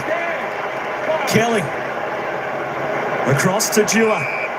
Could have kept going if he wanted to. Now they're held up. He waits for a lead inside Fizz over his head. Stewart can mop it up. So Chris Scott at three-quarter time, really passionate, really asking his players for something. He knows they've got a game on their hands here. It's just whether or not the players can respond and get it done. West Coast doing everything right. Smith deep in defence. Out to Duncan. This is where they've been able to transition pretty well through most of the night. Escape out of their defensive 50. They're held up here. O'Sullivan will have to go long to a contest. High ball, Stanley there, Flynn too, off hands, Dempsey, opens up here for the Cats, he's got runners inside, he's got runners inside, Hawken go himself, a few bounces, steadies, fires and misses. Huge opportunity missed there for Geelong. Missed a couple like that tonight, opportunities to either get some scoreboard pressure on or just to keep yourself in the game, and some of the individuals haven't really played at their best. 7-point game. Sunday night footy in the West. Wobbly old kick out of defence. No one could really trap it. Flynn knocked it on. Cleverly done to Hewitt. Building into the game. Marrick, Hewitt. Ryan is up the boundary line. He'll go quickly. Kelly presents. About 60 out. He looks centrally and it's Long who bobs up inside 50. Yeah, concerns for Chris Scott, concerns for a number of the Geelong players. They were looking around saying, hey, where were you? But that happens when you get the ball delivered like this. What about the kick from Tim Kelly? That's a beautiful one. Noah Long presents up at the ball. Cats are all at sea. Kicked one earlier on in the game, Noah Long. He's never kicked multiple goals in a game. He lines this one up. Massive kick. But it's across the face. Simo, from a coaching perspective, both clubs haven't actually gone with their sub as yet. At what point tactically do you start thinking, okay, it's time to do that right now? Well, I mean, you got to look at who's in form and who's having no influence on the game, and regardless of the talent, you start to think about it. Stewart wide, Duncan after it, O'Connor gained some territory. Manners been important with some run and carry and delivery to Stengle. Cats build and want to keep rolling inside 50. Long ball. It's towards Ollie Henry. Cole with a good spoil. No whistle. Edwards, a little fumbly and lost his footing. Fell on top of the footy, but it's a ball up. I can't remember the last game where I've seen so much 50 to 50 up back. It was an exciting game to watch. Both sides are transitioning full ground, which is a credit to their offense. Game's been played at such a quick pace. And there's a real scramble on. Deep in attack for Geelong. It's a credit to both defences, though, because they're holding 10 goals on pace. That's right. Well, parts of their defence are holding it well. The back six. Huge stoppage here. Ball knocked down. After it, Mullen. Dempsey emerges. Snaps a great goal. The Cats get one. They're so dangerous in their forward 50 for the Cats. It's been a strength of their game all year. They rank number 1 for contested possessions. They rank number 1 for ground ball gets, and they're so good at this area of the ground. Let's have a look where he comes from, Dempsey. He's actually in the goal square. It's a nice gather. Is there a first skip? Perhaps there is, but it's a good snapshot. And we talked about him at three-quarter time. He hadn't had much impact, but he has 2 shots to begin this last quarter. Interesting for a forward 50 stoppage. You normally have your winger that sweeps at those stoppages, and he's come all the way down and engaged one-on-one. So it tells you the type of pressure they want to put on. And we see that a bit from him, don't we? As the winger, he ends up playing ahead of the ball as an attacking winger. It's a classy finish. 22 goals last season for Ollie Dempsey. Is up to 19 now already this year. Been good goal-kicking form. As out of the middle, Graham's taken it. A good tackle by Stan. It's probably the first secondary stoppage we've seen tonight out of the middle. It's been direct and fast. It's broken out of there a lot in both directions. Stanley down, Nana. A good clearance from the Cats. High ball, Jinby, best position. Cameron there, brought it to ground. Eagles fans wanted a free. Cameron goes in again, across to Stengle, and the Cats go back-to-back with some quick goals. They extend that margin out again. He's had a big night. Ties to Stengle. That's his second amongst 17 disposals. He was the one early on that really got the Cats going. It's a second stoppage goal. It was a secondary from the centre square bounce. They actually did it well because you can see behind the ball there, Geelong have an extra behind the ball, but ahead of the ball, they really stretched the Eagles' defence. Cameron's first to pounce, gets a first give, his tackle, and then he doesn't miss too many of those. See what it takes as a high half forward. They do this so well, the Cats. Cole goes to the ball. Stengle holds his width and kicks the goal.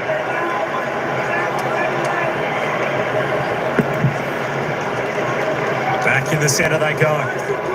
Geelong with a couple of quick ones. Open the game up again. Eagles to get the clearance here though. Riders played more midfield time this season. It's with Duggan off the right boot. High kick in. Jack Williams, good spoil to Koning. Knocked it down. Tough footy to be won. Brockman had it a while. Graham's in there too. Off over the top. Brockman emerges with it. Williams, Dewar, a step from 50. Good contact. Lob to the line. Dempsey, an important fist. Well, he's doing it both ends of the ground. I wonder if he was challenged at three-quarter time because he has been quiet. But had 2 shots to begin this last quarter, and then as the winger, he was right there when it needed most. He's had impact. He's just playing his role, and that's why he's so good. You can get behind the play and in front of the play from that position. Humphries, Duncan. Building into the season. Mitch Duncan, 17 disposals. Game number 301. Now to O'Connor. Still a stack of time remaining in this one. The Cats lead 17. Now told to go. Happy to take the short option all night when it's presented. Nana's been busy. Floats that one forward, but it falls to the chest of Cameron. You can see Dempsey there. He's almost in the goal script. The other end now, he's in front of the play. Great work rate as that high kick goes in. Big pack up. Stanley standing tallest amongst them all. Some of these players who've been quiet are starting to step up and have an influence, as we see young Allen warming up on the sidelines. But there's a lot of talent in this side, and stepping up at the right time so important. 43 hit-outs in his last game, which is 2 off his career high. Reece Stanley, game number 217 for him. He's got 2 goals this season. He's got to do a lot of work to curl back. He bent it brilliantly. Geelong making their move in the last.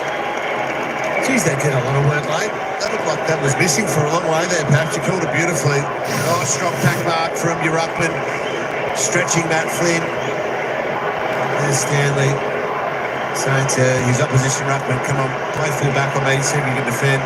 Just a little nudge there from Henry. Smart play, and it's a good finish. So much in that play then, from a craft point of view.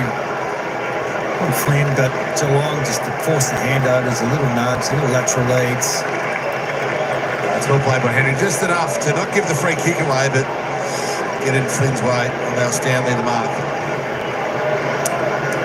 Got young Archer Reid in the ruck now. Looks like the sub has been made, so Allen is out there. We'll get down to Calf in a second as Smith out of the middle. Geelong with a big few minutes here. They're going to get a free kick too. Subs just tactical, fresh legs on Bo Allen coming in for his second AFL match. Thanks, Kath. It's close. Sent it in. Cameron there, off hands. He got away from Jinby. Picked up down low by Jaden Hunt. No wrong, had to commit. Knocked it over the top. Close will find the boundary line. Big challenge now for West Coast, isn't it? Game on the line. Being competitive at 3/4 times is great. It's a really big step forward, but staying in touch the next 10 minutes is critical. Marek subbed out for the Eagles. Bo Allen in. Made his debut against Melbourne a few weeks ago now and found himself ruled out the next week through suspension. As Manna sends a high ball in, a big wrestle on. Cameron, Brock across to help. That battle between Jimmy and Cameron has been brilliant to watch. It's been the beauty. He goes across and says thanks to his teammate Brock for coming across and getting that one out of bounds, but it's been a really good matchup. Jinby on Cameron 1. Jeremy Cameron only 8 disposals and a goal. Archer Reid, Cameron ducked his head, Jinby wrapped him up and will win the free.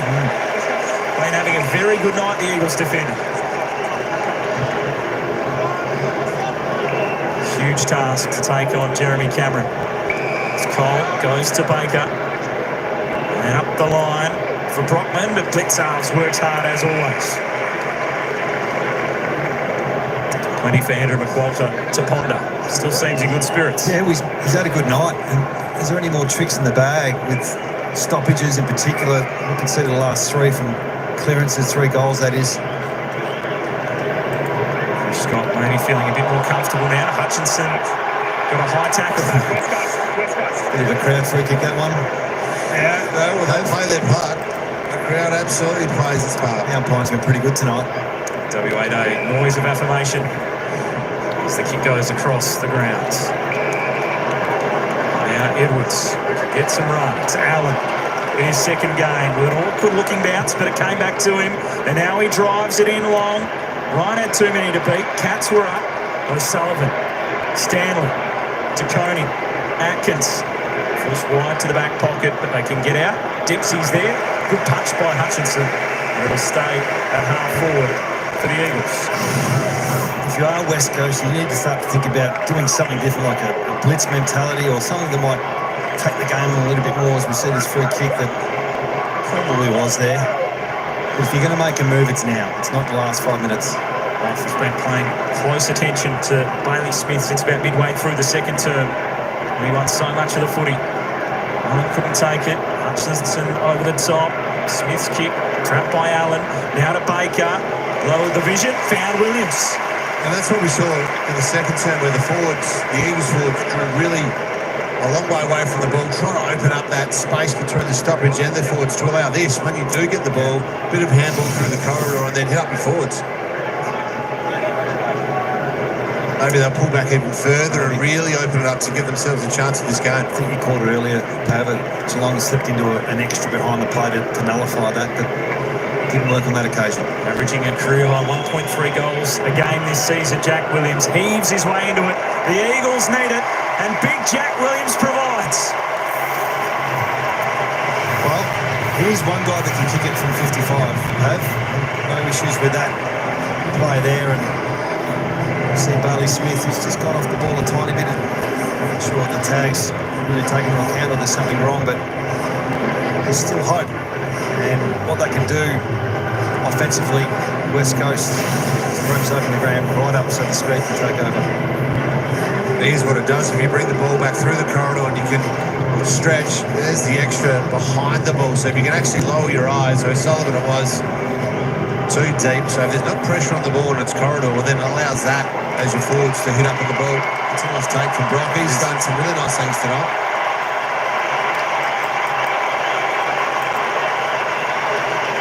Allen might have been injected into the game. Very clean. Back in the middle we go. Reid crunched into a good tackle by Bailey Smith. It's the matchup we were waiting to see tonight. I have a little moment there.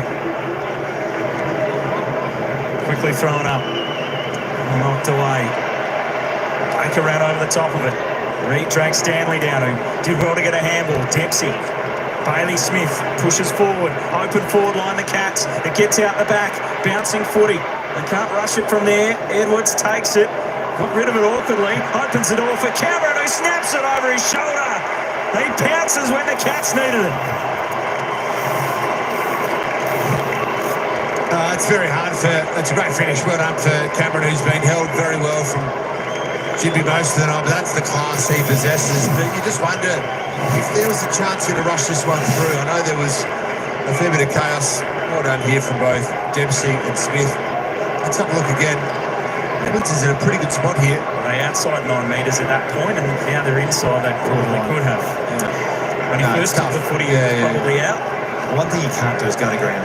If you take possession of the ball, and you also can't put the ball back in the corridor there. No, if you go to ground, you've got to get rid of it. So you've got to try and keep your feet. It's a really difficult position to be in if you're Harry Edwards, but unfortunately, let's have a look perhaps just outside right now, isn't he?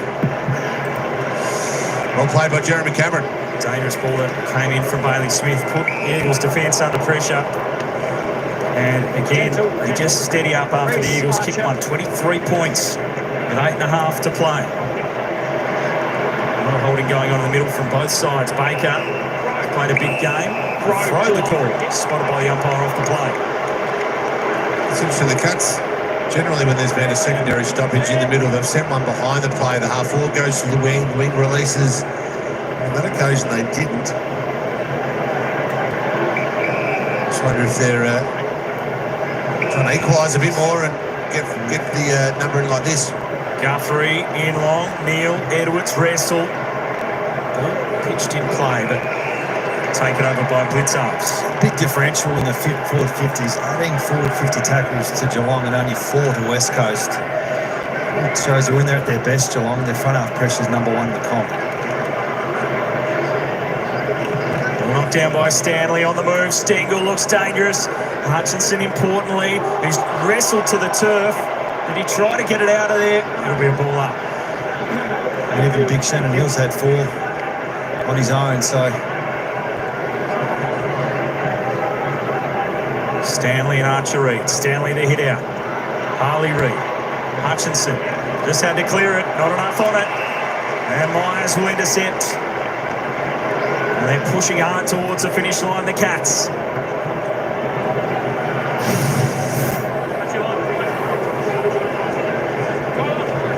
Seen a fair bit of this tonight. Just those trying to get those quick kicks out of defence. Yeah, it just needs to be a little bit wider, but when you're under so much pressure, it is hard. Geelong set up well behind the ball. Big night for Brian Miers. Couple of goals, 12 marks. Disposal number 23. Can he find his third? He slices it off the boot. And it is a behind. Frustrated with himself. They've left a few out there, haven't they, the Cats? Another one team for accuracy coming into tonight in the competition. Blitz-ups intercepts that one. They feed it away to Smith. Now it's Cameron who's going to set a high one in. Tees it up for Ollie Henry. Knocked it down towards close. Jimby a good take. Allen. Away now Baker. And a couple of bounces. It was knocked down by close. Good pressure. Jimby slipped it through. Baker for the dash of Allen. Off by hand. They roll it up to the wing. But eventually the turnover comes. O'Sullivan wins it back the other way. Close. Conceded to half forward, but Jimby chops it off. Now they need to go. Danger ball to the corridor. Cameron committed. Terrific mark. Great courage. Fantastic play. I know when you get past your 30s, Pav, you don't really go for those ones. Let it bounce, but... It's incredible. So Jimby has to take it on, and rightly so. Came off the instep a little bit, but look at that from Cameron. Outstanding. He knows no other way, and he just goes the spiral. Launches into the top. Did it carry? Over the line. It was touched just by the Eagles defenders. It was not far away, those 32-year-old legs. There's a marvel. He's kicked so many goals through his career. Been in a good battle tonight with Jimmy. He's still bumped up with a couple. No matter what happens in this game, but both sides can take some positives from this. Graham up the line to Kelly. You know, we thought Geelong on paper had probably a 10-goal win in them, and that still might happen, mind you, Pat, but the fight that West Coast shown and the maturity that Geelong's shown tonight's been a really good game. Under the 50, Flynn, a couple of bites at it, and on the follow. Just over 5 minutes remaining in this final turn.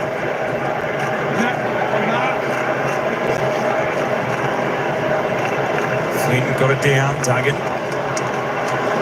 Across to Brockman. Into the pocket, Oscar Allen, too many to beat, De Koning. Found it again. O'Sullivan, Stewart. They're always so cool under the pressure of the back line there. They back themselves in to get it out as Miers opens things up. Ollie Henry.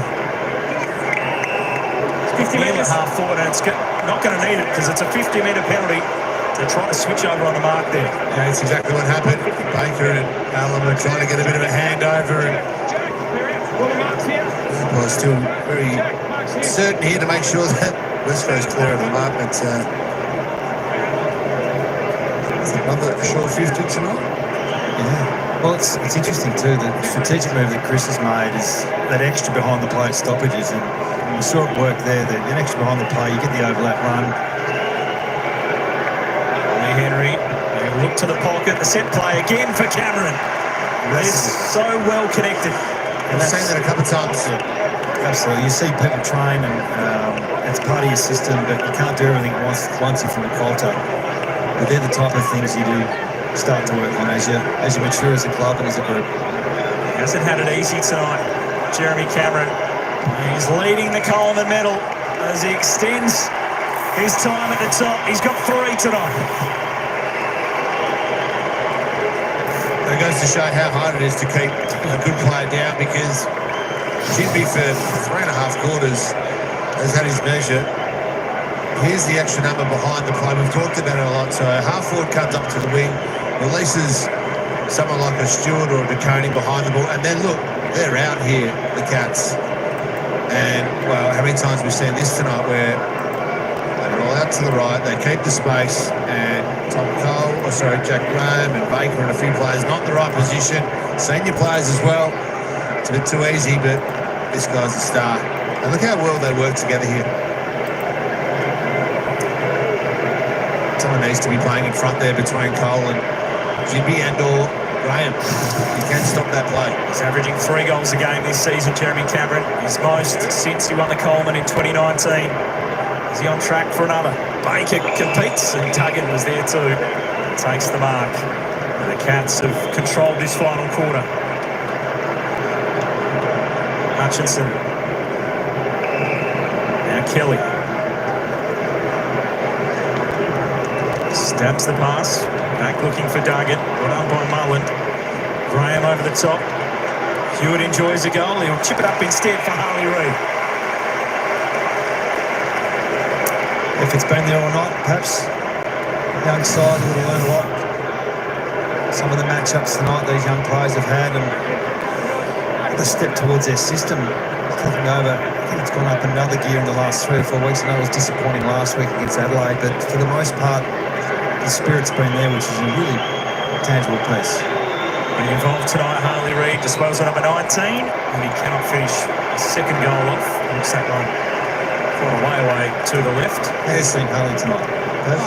He's had some moments. He's probably Harley like we've seen most of the year. He's good in moments, can't sustain the effort for long enough. Out to halfback, Hutchinson. Able to knock it down. Miers. Go through to O'Sullivan. He'll go for a run and carry. Great bounce with those long strides around the wing. The kick was a poor one. The other thing the Eagles will learn out of tonight is you've got to sustain the pressure. They've only had 3 tackles in this last term to Geelong's 13, so that's something you've got to learn as well. Good switch from Brock initially, and now Mi tries to bite off a kick to Long. Stewart across to avert the danger. O'Connor go long again. Stengle wants it. Brock got in the row. Stengle flicked it over his head. Neil. It opens up now. Closey's been subbed into the game. Kick in towards Cameron. He wants another. He smells number 4, and he just ticks them over in the final term. He can only smile, Jeremy Cameron, as he exchanges a word or two or a glance with the cheer squad. And he'll end up with 4 goals, or perhaps more, for the night. Who's won this battle? Sometimes as a key forward, you get your moment either late in the game or you get your moment in literally 3 or 4 minutes. I think Jimby's done a wonderful job. This one isn't on Jimby specifically. Harry Edwards is a bit of a hand over there, and I mean this guy has done this for a living for 10 or 15 years. Up on the ground, up in the air, but also down on the ground. Jimby, I think, has had the better of it, frankly, but he's in a little 4. That's why he's so good. Interesting, he hasn't gone up on the wing at all. He's played up the ground. He's played predominantly deep, 30 metres out. He's in the goal square at the moment, trying to get his 5th. Anytime you're a key forward and kick 4, it's a pretty good night. Bit of feedback over the fence, but Jezza enjoying this last term. He's got 3 in the final quarter for his tally of 4 for the night. He might not be done with yet, as Neil sends it in. Stengle's there through his hands. He's had a few chances like that this evening. As Edwards just bombs the footy back to half forward. There was a hold on Humphreys, who'll get the free.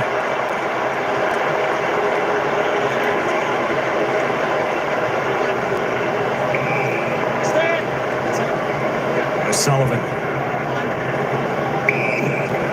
Move out outside 5. Now Miers.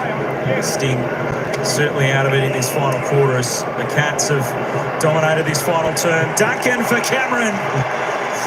And you cannot take your eyes off him right the way through the full 4 quarters because he can cash in late. Well, I had a look at him as that play was in the half-back line, and he was in the goal square, and it's the old duck rule.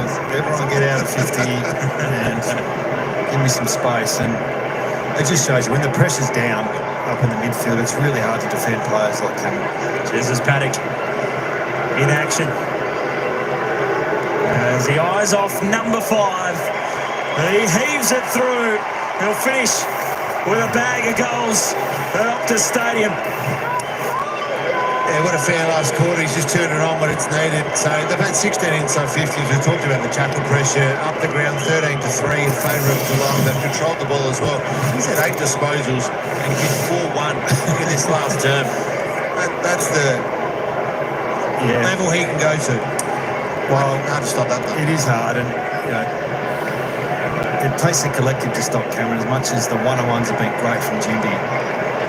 You do need to have pressure up the ground, and unfortunately for West Coast, they've just taken the foot off the pedal the last 15 minutes, and what was a close tussle that there's some honour in is going to blow out a little bit on the scoreboard, which is great for Geelong and their aspirations for top 4. 18 goals across 3 games for Jeremy Cameron. He's cashing in, and he sits right at the top in the race for the Coleman. Bailey Smith trying to get a handball through. He started things for the Cats, and it's away now. Atkins inside 50. They want to just add some more pain. Yes, Duggan is wrapped up. 39 seconds on the clock to finish it.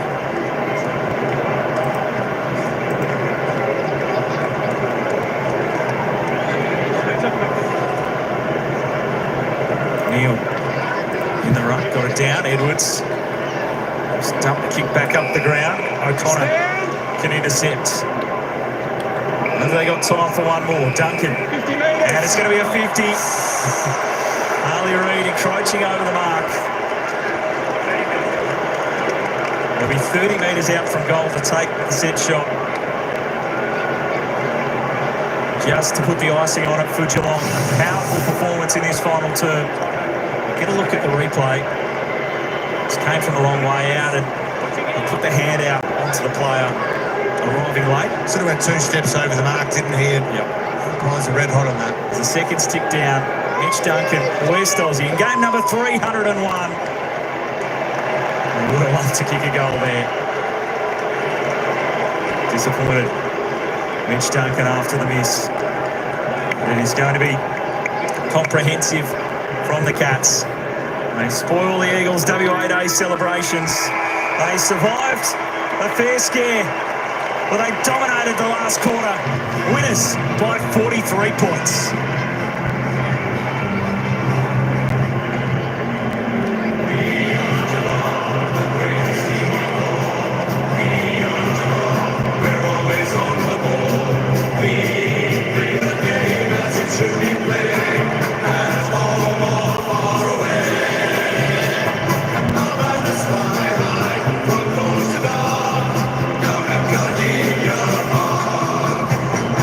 Of the Cats really shining through in that final quarter. They broke the spirit in the end of the home side, and Jeremy Cameron in particular with 4 goals in the final term, blowing the margin out to 43 points after it was an 11-point ball game in the final term. Adam Simpson, you said a little bit earlier on that it was going to be a game where both teams probably took some steps forward, but the Eagles will still be disappointed that it blew out at the end. The Cats happy to get the win. Yeah, I think both sides, I mean, a lot to take from the West Coast point of view. Like I said earlier, we're all a little bit worried halfway through that first quarter. There was 10 forward-half turnovers and not a lot of fight shown. So to West Coast credit, they fought pretty hard to get back into the contest and did that through some good transition play, and then they backed it up with some clearance work, which was fantastic to see. But Geelong being the side, perhaps the mature side that we all know, didn't make too many moves. I thought Atkins going to Harley Reid halfway through the third looked like it tightened up a little bit just when Harley thought he might pop the game. Oscar Allen sort of drifted out of the game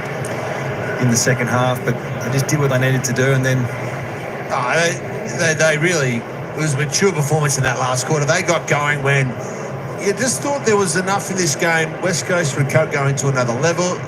Less than a couple of goals down at 3/4 time. They had belief, they had the crowd, but then they just went, righto, time to stamp our game, our authority on this game, and they certainly did that in the last term. It was 18 inside 50s to 8. The tackles, we talked about it, stood up when it mattered most. Yeah, and that's what we sort of expected in a way, but you've got to get the job done. So I think Chris will be pretty happy getting on that plane tonight. 3 wins in a row now for Geelong. Wins over Port, the Bulldogs, and now the Eagles, putting together a good little stretch in this season. We get down to Kath Lockman. Yes, I've got Jeremy Cameron alongside me. Jeremy, congratulations on the win. How would you sum up that game? Because you were all over them early, then they had the fight back, and then you did well to finish the match there. Absolutely. We sort of spoke about it pre-game that it doesn't really matter in this competition at the moment. If you're off by a little bit, any team can get you. And we know they play a really exciting brand of football when they're up and running, and we saw that. They fought back really hard, I think, in the second quarter, and played well in the third as well, and they're a tough team to stop when they're up and about like that, so it was important to get over the line in the end. Were you a little bit baffled at half time? You dominated them for a quarter and a half, yet it was only 11-point margin, I think. Yeah, we had a bit of a chat because we weren't playing the way we sort of spoke about pre-game at times, so it was just sharpening up on that a little bit and getting back to playing the way that we want to play, and it was good to sort of do that over the second half of the game. So we shot ourselves in the foot a little bit in the first half, but it was nice to fight back. Chris Scott looked at his stern best at the three-quarter time huddle. Do you remember what he said? What's that, sorry? Chris Scott looked like he had a few stern words at the three-quarter time huddle. Do you remember what he said? No, I don't remember what he said. No, I don't. I was going to make something up, but I'm not going to. Go on, make something up. Entertain the viewers at home. No, you just wanted us to use the ball a little bit more, I guess. And we did. We know we can, but, we sort of went short when we needed to go long. We went long when we had options around the ball carrier to sort of run the ball in. So there was a little bit of that. Talk us through your preparation for this game. Obviously, you kicked 9 against West Coast last time you played them, and then you see Ruben Jimby walk up to you. How did you enjoy the matchup? Oh, absolutely. It was a good matchup. I think he had the better of me the whole game, basically, right up till the end. It was just we sort of used the ball, and when Mitchie Duncan's kicking them at you, no one can stop it. So I sort of said that to him after the game. It was really hard to play on today, and it's going to be a big battle to come in the next few years. So you're saying he won because the commentators were trying to debate who had won while you were kicking those last quarter goals? Yeah, I reckon he got the chocolates today. I did nothing up until the last quarter, so I'll give them to him. You'll just be watching the last quarter highlights tonight, not the full match? I don't think so. I'll be sleeping and then early flight out. Cheers, Jezza. Well done. Thank you. Well, let's have a look at some of those highlights from Jeremy Cameron. A little humble there, I think. It was a good battle between the two of them, but he ends up with the 5. I like the honesty because I think we called it up here a bit, didn't we? That Jimmy had the better of him for 3.5 quarters, and then when that sort of delivery is happening late in the game and there's a bit of disconnect on your defensive positioning, then that can happen. But, you just can't let this guy go. I like the honesty about him not listening to the coach at 3/4 time as well, which about half the group would listen, especially when you've been around a while. You sort of know what's going to happen with the messaging, and he's quite often a result of the good work up the field. He creates some goals on his own, and he's got that X factor. But when they're on top as a unit, he gets rewarded. He's kicked 7, 6 and 5 in his last 3 weeks in a great patch of form. Run coming up for Geelong. That's a great clash next week at the Cattery against the Suns. Oh, it is. It's at Geelong, which you'd think is in their advantage, and obviously Essendon at their best. They fought really hard on the weekend and going into the premiers. So big 3 weeks coming up for Geelong. This will set up whether they're top 8 or top 4, I would have thought. The Suns will want to bounce back after their performance against Fremantle yesterday at home. So I'm tipping that to be a fantastic game down there in Geelong. They're one of the teams, the Cats here, that have a few more matches as these buys play out across the next 3 or 4 weeks. But they're in good shape. West Coast tonight brave with how they played for, probably 3.5 quarters. They didn't necessarily start the game that well, but there's a lot to take out of this game if you're an Eagles supporter. Well, if you look back to the early parts of the year where you're trying to find out the identity of West Coast and what they were trying to do, and you fast forward to now, the wins aren't on the board, but we can see a distinct style that's different than what I used to have for 10 or 12 years. So it takes time.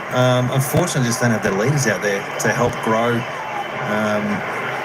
a bit quicker. But sometimes those young players adapt a little bit quicker than the older players as well. Oscar Allen with the 4 goals tonight, played particularly well in the first half for the Eagles, and they've got the Kangaroos in Bunbury next week, which will be a really interesting clash as they come up against Jack Darling for the first time. But the Cats are the ones that are celebrating after a pretty hard-fought win. Despite what the scoreline says in the end, they certainly had to work for it. Jeremy Cameron just enjoying some time with the fence. Well, he didn't quite get the footy over the fence, so he had to go back and get it again. I got the feeling when he was talking to Kath that he wanted to say what the coach said, what Chris said at 3/4 time was, everyone else get out of my way. I'm going to kick 4. He just withheld himself. Well, what he did mention is a bit more control as we look at the ladder. I mean, they've jumped up to 5th, knocking on the door of that top 4, and they're not going to go away, are they? So they go in next week if they beat the Suns. Yep. It's a tight top half of the 8, and what we did see tonight too is just layers of system. It wasn't just the kamikaze stuff in the first quarter. They just took on West Coast at their own game and come up a lot better, and then they changed halfway through the third quarter to a bit more control and found a different way. How important was the run of Max Holmes tonight? Oh, it's huge. Yeah, with he and Smith, and then you got Miers and also Stengle as your half forwards, getting a lot of the ball and getting a lot of metres gained. It's outstanding to see, and that's the variety they have as we check out what West Coast are doing over the next month, perhaps. It's Well, they've got a block of weeks at home. Yeah. From this one into the match at Hands Oval down in Bunbury against the Kangaroos, which is an away game for them, but in WA, and then they've got Carlton at Optus Stadium before a bye. So a good chunk of time, which obviously, Adam Simpson, you know a lot about it, how valuable that is mid-season for the WA teams. You know more than me about playing over here. And you get to play 3 weeks in a row. It's just it's such a benefit on your body and your sleep and your cycling and your family and your kids. So they'll look forward to that. They're desperate for a win, though. I think, you know, the reward that they should be chasing this week against a winnable game against North Melbourne is a victory. Next 2 weeks. Yeah, Carlton, we know they've been up and down and inconsistent as well. And if West Coast play like the way you talked about the identity, then you can certainly see them a strong chance across the next 2 weeks. But the Cats, well, they'll enjoy this one. They were made to earn it, perhaps, but a 42-point victory in the end. First crack coming up next. The Cats were made to earn it. They got it done in the West by 43 points.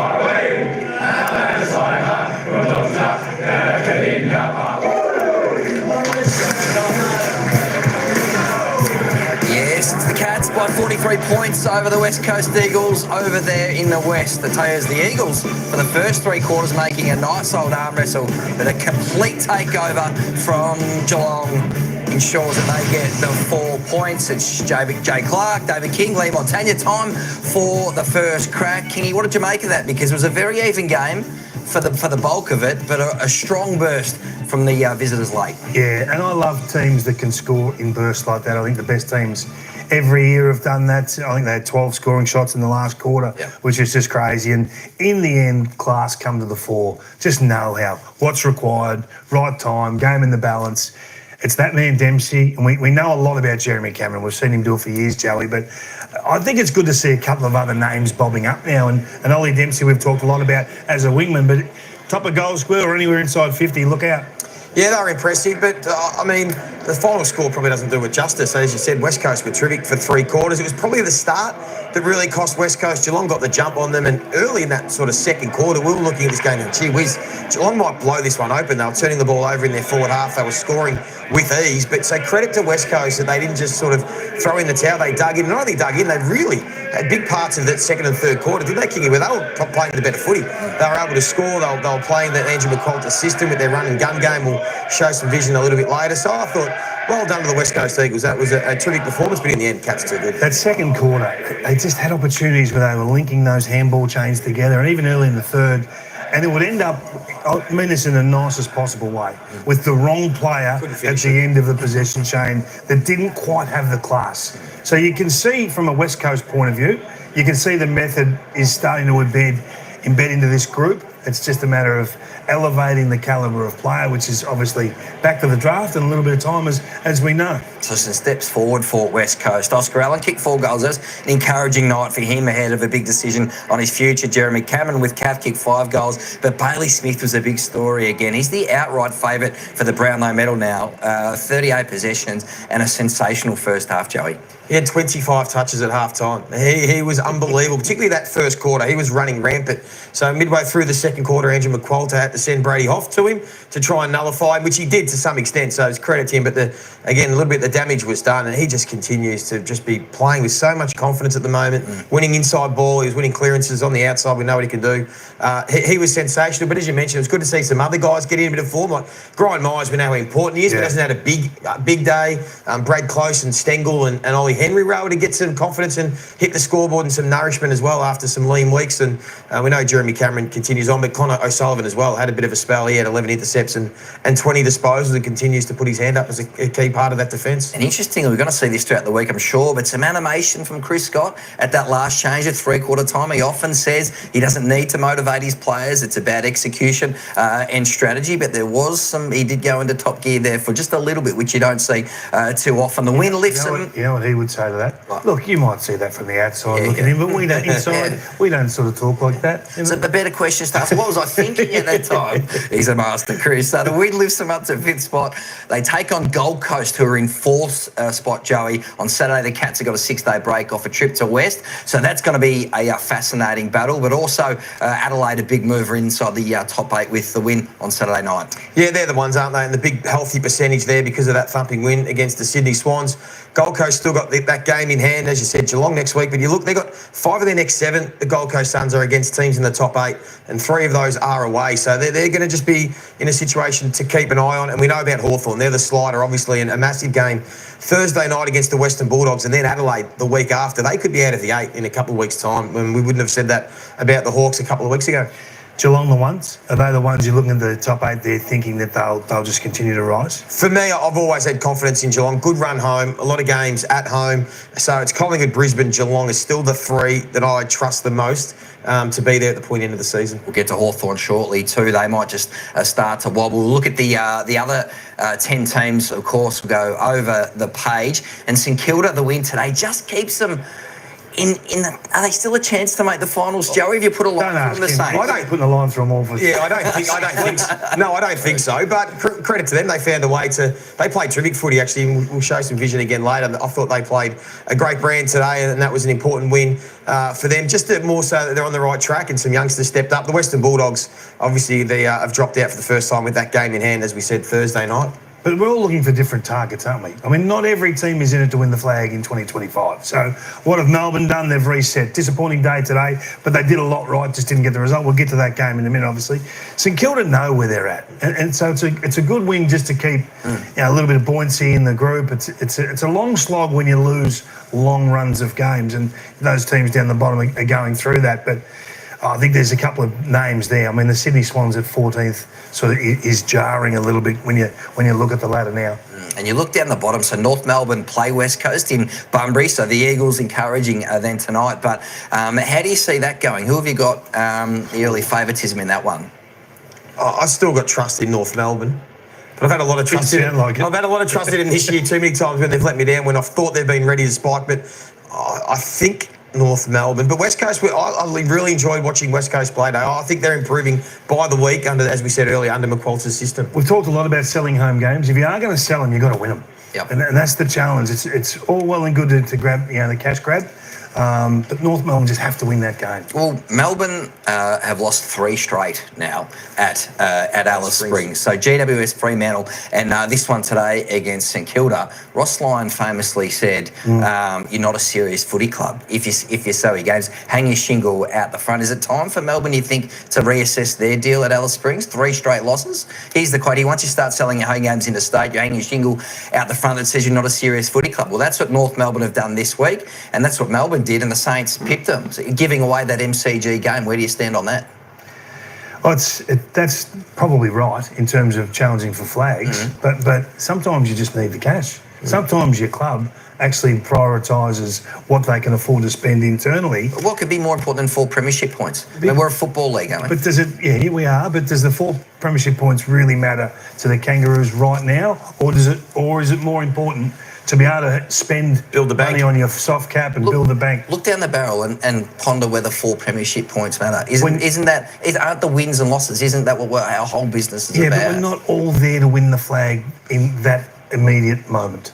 I think you've got to have some scope to exercise your advantages as a business, not just every decision being about the 4 points. Luke Davies-Uniacke, I think he's won, 20 or 30 games in his whole career. I think he's desperate for the 4 points. They're Kingy, right.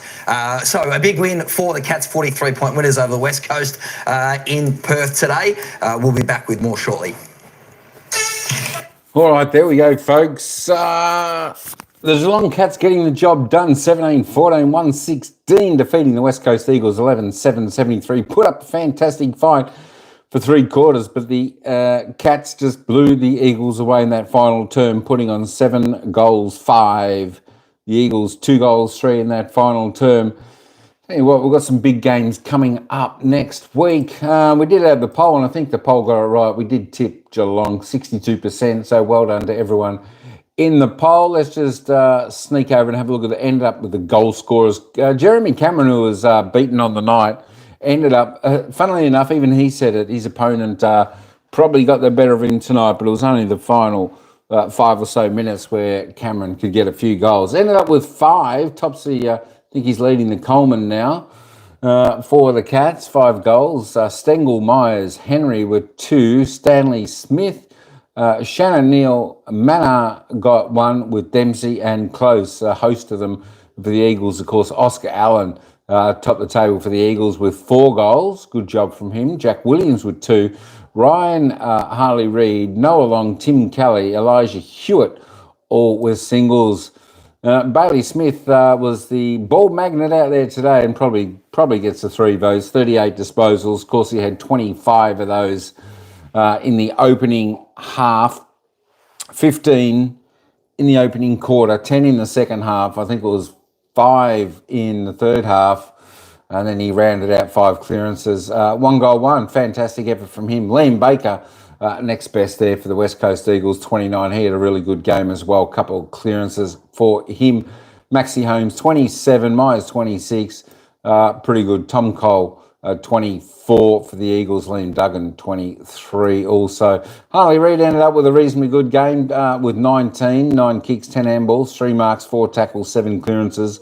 1 goal, 1. And Tim Kelly, good to see him have a reasonable game there for the Eagles with 19 touches as well.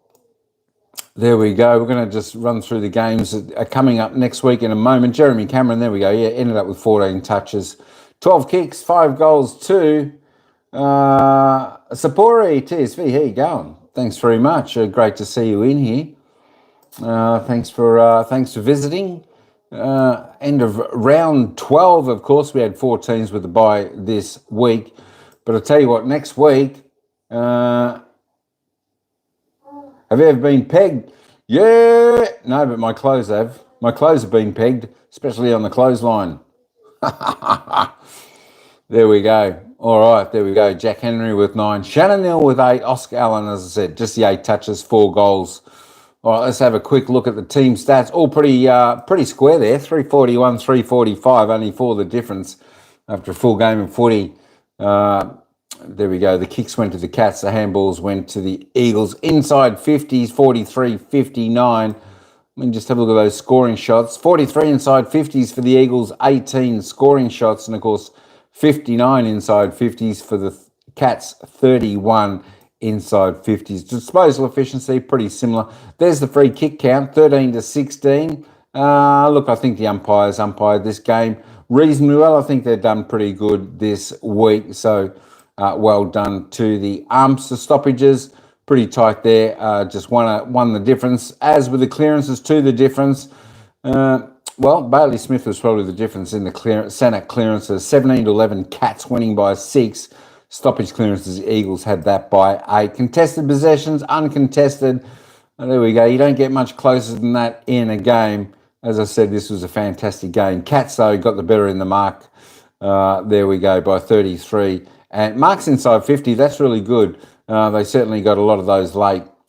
Did Geelong, 17 to the Eagles, 9 contested. There we go. I think Eagles had no contested marks up until halftime. Ended up with a couple. 7 for the Cats, so a little bit low on both. Holy cherry, sin chow, cherry. Wow, Cherry's in the house. There we go. Good to see Cherry in the house. One of my big fans. All right, that was the tackle count, 46-67, just on season average for the Cats, just a little low. The Cats are really strong there. Tackles inside their forward, 50-21. Absolutely fantastic. Eagles only on 4. Let me try and load up this live ladder now. Let me just load up this. It's live. There we go. After 12, the Cats now into 5th spot, 32 points. The same as Adelaide and Gold Coast, 3rd, 4th and 5th, all on 32 points. Only percentage separating them. Cats looking strong. Eagles remain on the bottom of the ladder with just that 1 win. But that is the scoreline. Hey, thanks everyone for coming in. Don't forget next week, next week's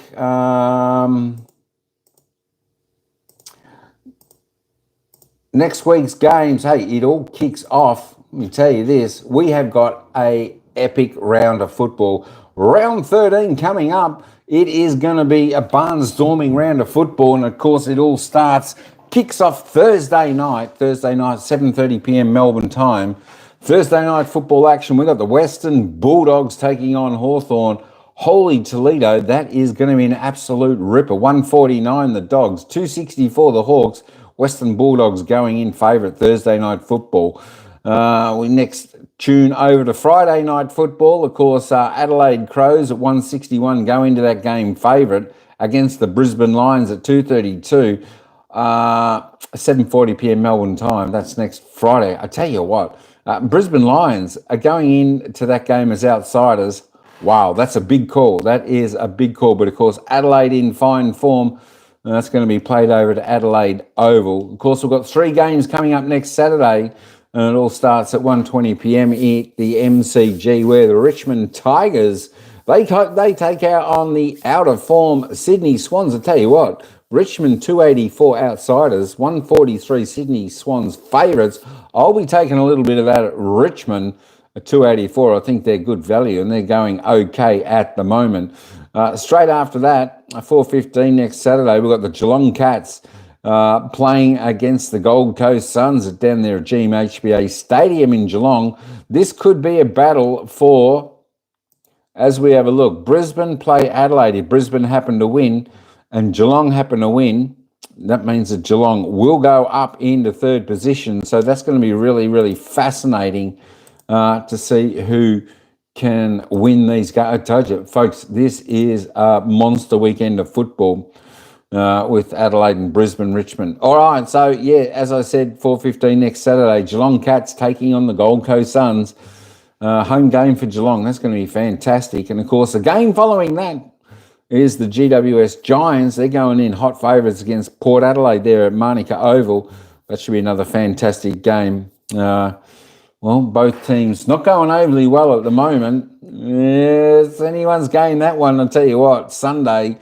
We've got interesting games coming up Sunday, because next Sunday, folks, North Melbourne take on West Coast Eagles. I know North Melbourne have been roundabout, even though they're down about 17th, I think, on the ladder. West Coast 18. That's going to be a super fascinating game, and they're playing that in Hands Oval up there in Bunbury. Oh my gosh, where's that? Down in Tasmania, I think. There we go. Not so, and of course we've only got the 2 games on Sunday, and the next game, next Sunday evening, 7:20 p.m. Melbourne time, Carlton take on Essendon at the MCG. That should be a fantastic game, the good old rivalry. And of course, the big game, of course, on Monday, King's birthday, public holiday in Melbourne. There we go, 3:20 p.m. the MCG. This is going to be a game and a half. It's going to be a monster crowd there. It's when Melbourne take on Collingwood. 12th versus 1st on the ladder. This is where we want to see Collingwood put up a great win again, remain on top of the ladder. But I'll tell you what, it could chop and change. This ladder could chop and change next round. I'll tell you what, it's a fantastic round of football coming up next. This is a round you definitely don't want to miss, folks. This is going to be exciting football next week, round 13 coming up.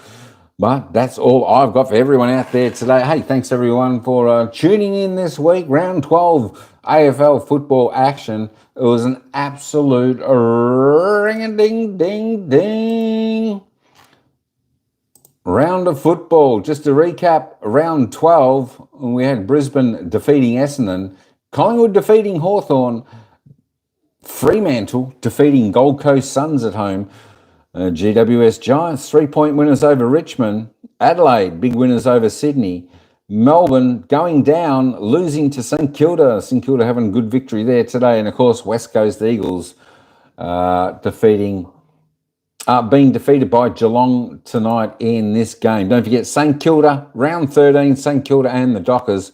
They will have their bye next week. All right, folks, that's the wrap-up. That's the game.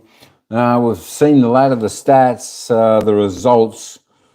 It's been another fantastic game. Another fantastic week of football. All right, folks, that's all I've got for you. Cheery, cheery, cheery, St. Charles, Cherry. Thanks for coming in, Cherry. And everyone else, Emmanuel Liam, hope everyone has a fantastic week ahead. And we'll see everybody next Thursday. Should be fantastic, fantastic. Hey, 7:30 p.m. next Thursday. Big game, Western Bulldogs, Hawthorn. We'll see you then. Ciao for now. Orange Shoes, how you going? Shouty. Thanks, welcome in, and goodbye. We'll see you next Thursday night. Have a good week. Ciao for now.